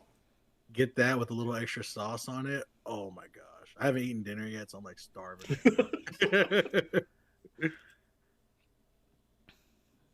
Kevin, what's yours? I honestly don't know. I don't like the only thing that I diabolical thing is like people don't like ketchup on eggs, but I love it. But Bro, that's so good. it's a basic.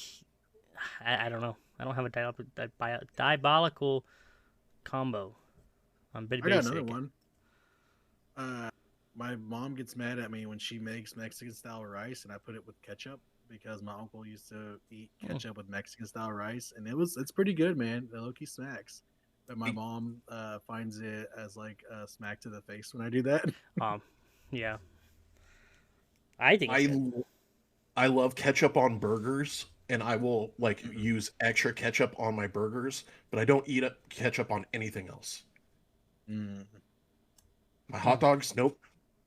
I don't put ketchup on my hot dogs. Oh, I can't do ketchup on my burger. Mayonnaise and mustard kind of guy right here. Mhm. I like making me and my brother. We do smash burgers a lot when we do like family get-togethers, Yeah. and we make Matty Matheson's burger sauce, Mhm. which is mainly mayo and mustard with just a little bit of ketchup. Like to the you can't tell by the color of it that there's any ketchup, but it just adds a little bit of sweetness to cut the edge off it. Hmm. But then Yeah. you chop up some pickles and some raw onions. Oh, it's so good. Hmm. Interesting. Yeah. I had somebody once mix up mayonnaise and ketchup and use it as salad dressing. We didn't realize what it was at first, and it wasn't that bad at first. But then she's like, "Do you want some more salad?" And I was like, "Yeah, sure." And she's like, "Okay, let me make some sauce for you." And she started mixing up the ketchup and the mayonnaise, and I was like, That's a "Actually, I'm good. that's a I don't." Utah staple. That is Is it really? what we call fry sauce. Yep, mayo and ketchup. It's a really good. I love it. If I, oh, I would put On a on salad? everything. No salad, no, no. But burger, hot dog, But French fry sauce has fries. other seasonings in it too, right? What? The base is ketchup and mustard, but it has other stuff in fry sauce. Depending on how you make it and who makes it. Some people it is just basic ketchup and the basic ingredient is ketchup and mayo. But then people put sometimes barbecue sauce in it or other seasonings to their taste and whatever they want. But Got it. I love it. Are But you a no big, salads, big no. Are you a big breakfast taco guy being out in Texas? I'm more of a breakfast burrito kind of guy. Fair. I do like breakfast tacos, but I do have a guy that comes to our work every single day and brings us burritos, and he sells them for $4 a pop. And Mm. so I get Ooh. this like chili con carne with bean burrito, and he makes his own salsa verde, and oh my god, they're amazing. He also brings like pollo mole burritos and stuff like that, and Oh. that man treats us right. Um, the girl who works up there, who we take care of, she for her birthday one year, she wanted some of his burritos, and so I hit him up and I was like, "Hey, is there any way you can deliver like a dozen burritos to my house on a Saturday? I live 4 minutes away from work." And he's like, "Yeah, I'll do that for you." So he came by my house Saturday morning, brought 12 burritos, and I told her, I was like, "Hey, happy birthday! Here's a bunch of burritos we're gonna eat all weekend," That's and we just awesome. annihilated those for the weekend. Mm. Oh, Sounds good. breakfast burritos are elite. Yeah, they are. Breakfast any time of the day for me. Be a happy man. I'm a big breakfast guy. Yep. Chef is drooling, and he says ketchup isn't for the burgers. It masks and messes with your taste buds. Sugar and beef don't mix. You got the real chef in here talking too. Chef, can you clear up pineapple on pizza? Oh, y'all had him on there. What did he say? Does he Yeah, like pineapple on pizza? yeah. I think so. I think so, because then we talked about pies and stuff like that, and how Nick doesn't like any fruit that is heated up. I don't like cooked fruit. Cooked fruit. Not even pies. Love you too, chef. No, I hate pies. No I'm pies. I'm also but I'm also like No peach the guy cobbler. at family get-togethers that like they ask, "Hey, do you want any dessert?" And I'll be like, "No, I'm not a big dessert guy. Maybe if you like have a scoop of vanilla ice cream, I'll take that. But not a big dessert guy. I like the savories." Okay. Needs a salty and spicy item with it. Spicy ketchup There on you a go. burger. I haven't had See spicy that I ketchup, but might I'm not a be big spicy okay guy. with. You would? Here in Texas, we have a Whataburger. It is top tier. I love Whataburger, and they have a spicy ketchup over there that's really good with their fries and stuff. No, don't have that here in Utah, sadly. The spicy ketchup of Whataburger is legend. Chef, pineapple, chorizo, and black olives. Interesting. You talk I about think he's talking about pizza. yeah, yeah. Heck yeah, my man. What about key lime pie or lemon meringue? I'm gonna go with lemon meringue over key lime pie. I like key lime pie. Not a You big can fan of give lemon. me the crust on both of those, and I'll eat that. Um, I love my brother's wife to death. She's awesome. She's an amazing person. But I can't count how many times that I've stated that I don't like uh, desserts, specifically a lot of citrus stuff. Mm-hmm. My brother's favorite dessert of all time is lemon squares. Mm. And I'm the kind of person who it's like, if you're gonna bring me a piece of something, I'm gonna eat it. I'm not gonna say like, oh no, thank you. Like if you've already taken the time to bring it to me, I'm gonna shove it in my mouth hole. And she made lemon squares for him recently, and she gave me the biggest chunk of lemon square ever. And I'm just sitting there on the couch, like choking it down. And I bet it was good, just not my thing. And my brother just Mm. walks in and goes, "Forcing yourself to eat the lemon square because you didn't want to tell Shelby no?" And I said, "Yes." And he goes, "Good." He goes, "Good man. You better tell her it's delicious." Mm-hmm.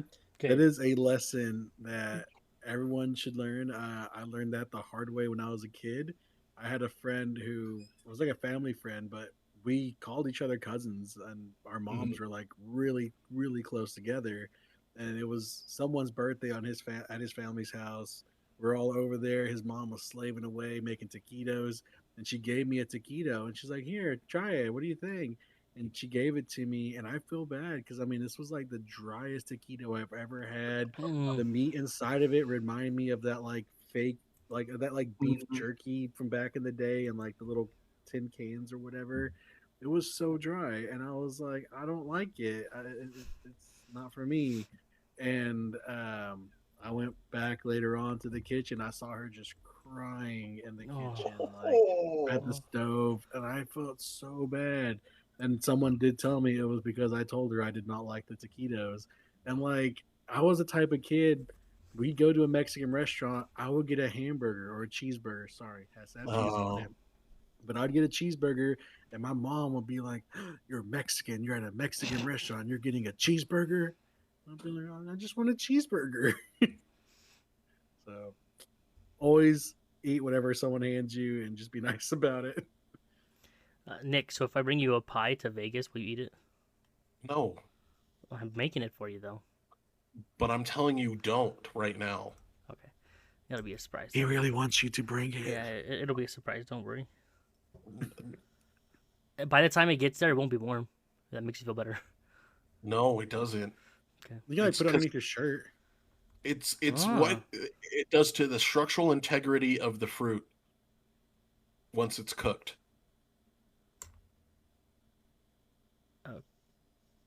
We'll see. We'll see. We'll see. Play by ear. Play by ear. Put a pin in that. No. Yep. No pies. No A pie. chef says it can be reheated. Mm-hmm. Or I just buy a pizza with pineapple on it there. That's a good Why would you? one. That's a good What? one. Then you're stuck with a whole pizza by yourself. No, you're going to eat it. Calm down.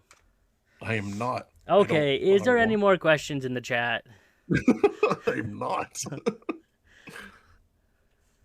I got one thing about pineapples. Best burger I've ever had was in Mexico from a street vendor who cleaned the thing off, or like started with the pineapple, like seared it both sides, and then cooked the meat directly where the pineapple was sitting at Oof. afterwards. Best burger I've Mm. ever had. And then you put the pineapple with the burger and everything. Yeah. So good.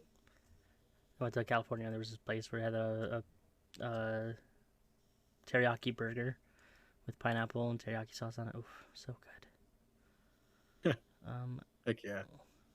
What's your favorite collectible behind you and why?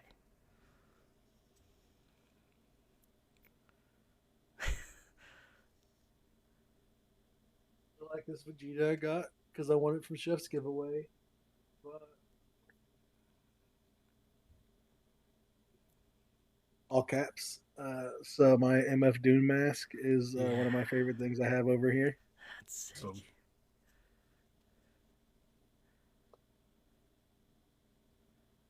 I Dude. do love my Yu-Gi-Oh! Egyptian gods on the wall right there. I cannot wait to have a room dedicated to that, to my stream setup and collectibles behind it. You want to know a secret that's kind of funny with my setup? Hmm. This is just the kitchen. There's the fridge right there. Oh, really? I just like Hell stole yeah. a corner of my kitchen and used it for my Yes. setup. I love Gotta it. be careful though. If the laundry room's over there, so if someone's like drying clothes, I gotta turn my gains down so you don't hear the boom boom boom. No, I love it. Pineapple on burgers go so hard. Yeah, they do. So hard, man. They don't. They don't. It's disgusting. Fruit's not supposed to be cooked. You go to Hawaii and you tell them that. I will. Yep, yep, yep. You're gonna miss out on so many delicious kebabs. Don't want it. Pineapple or chef. I'll, Tell him how I'll much go and- fruit okay. accentuates the meat and whatever else you're making with it.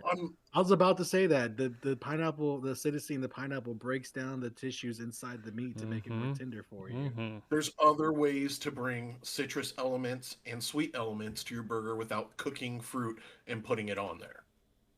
If that's what you want. What, sugar? Spice and everything nice. Sauces. You can put just a sauce on there. I'm telling you guys, I'm not arguing the flavor. The flavor's fine with me. It's the texture, it's the fact of the fruit being cooked itself that messes with me and I can't do it. So if there was a pineapple sauce, you'd be okay with it though. Yeah. I mean, it's still like not like I'm not a big sweet guy, like I said. Hmm. Like I did when I did my review on um, Man and Splinter's hot sauces. Mhm. My two least favorite were the fruity ones, but that wasn't because they were cooked fruit or whatever, because they were sweet. Hmm. Just it's not my preferred taste. That's fair. Yeah, Jeff, he does want hard fruit. He does. Don't go.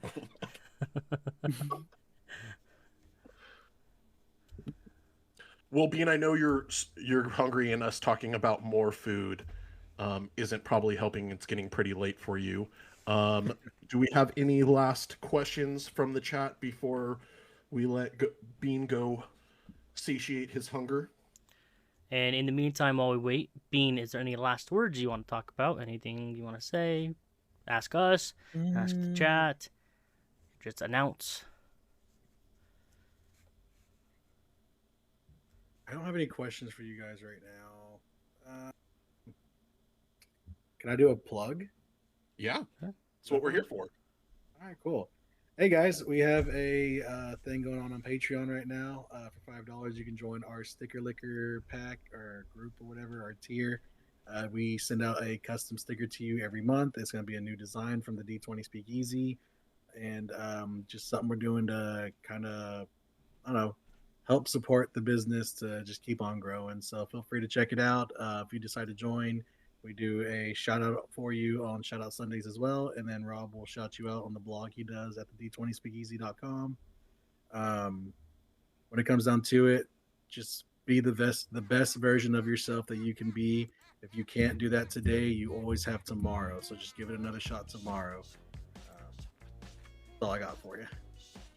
Love it, man. And you guys are doing another show at the end of this month. Is it still in the DFW area? Yeah, we're doing a show in Grand Prairie, not this Saturday, but the Saturday afterwards. I believe. I have to pull it up like a 20 something, but it's on my page.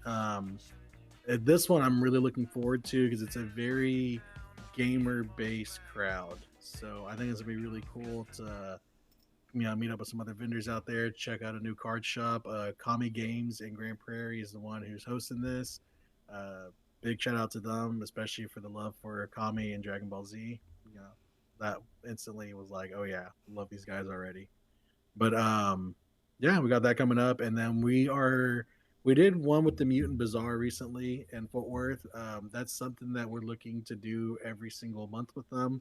They do a vendor event every first Wednesday of every month. So we dipped our toes in there this month, and we're hoping they're gonna let us come by again next month. It was a great time, and if you're in the area, one thing we're thinking about doing is we're gonna go ahead and drop like a passcode because whenever you come to a speakeasy, you need a passcode to get in. Mhm. If you catch one of our videos, you know what the passcode is. You let us know at the vendor event. We'll give you something for free over there. But just something kind of cool to, if you're in the area, just come by, visit us, and just let us know, like, hey, we saw your stuff. So if you guys are in the Texas area and you want to go meet Bean in person, Brandon, and his buddy Rob, you guys can go check him out at one of those shows. Check out his page for any vendor spots he's going to be going and attending. But also go check out his Patreon. Go check out Rob and his channel. Go check out the D20 Speakeasy's website. Show our guy Bean some love here. He's a great, awesome member of our community. Thank you again for coming on and sharing with us and allowing us to get to know you better and the community get to know you better, man. It's been a lot Yeah, of fun. thank you guys for having me. It was a great time. It's awesome. Well, I think we're gonna end it out, guys. Thank you so much for being here and hanging out with us as we interview Brandon. Please message him. He does want to hear some songs, so if you have any song recommendations, send it to him. Please do. But thank you so much for being here, hanging out with us, guys. Greatly appreciate it. And we will see you guys next week.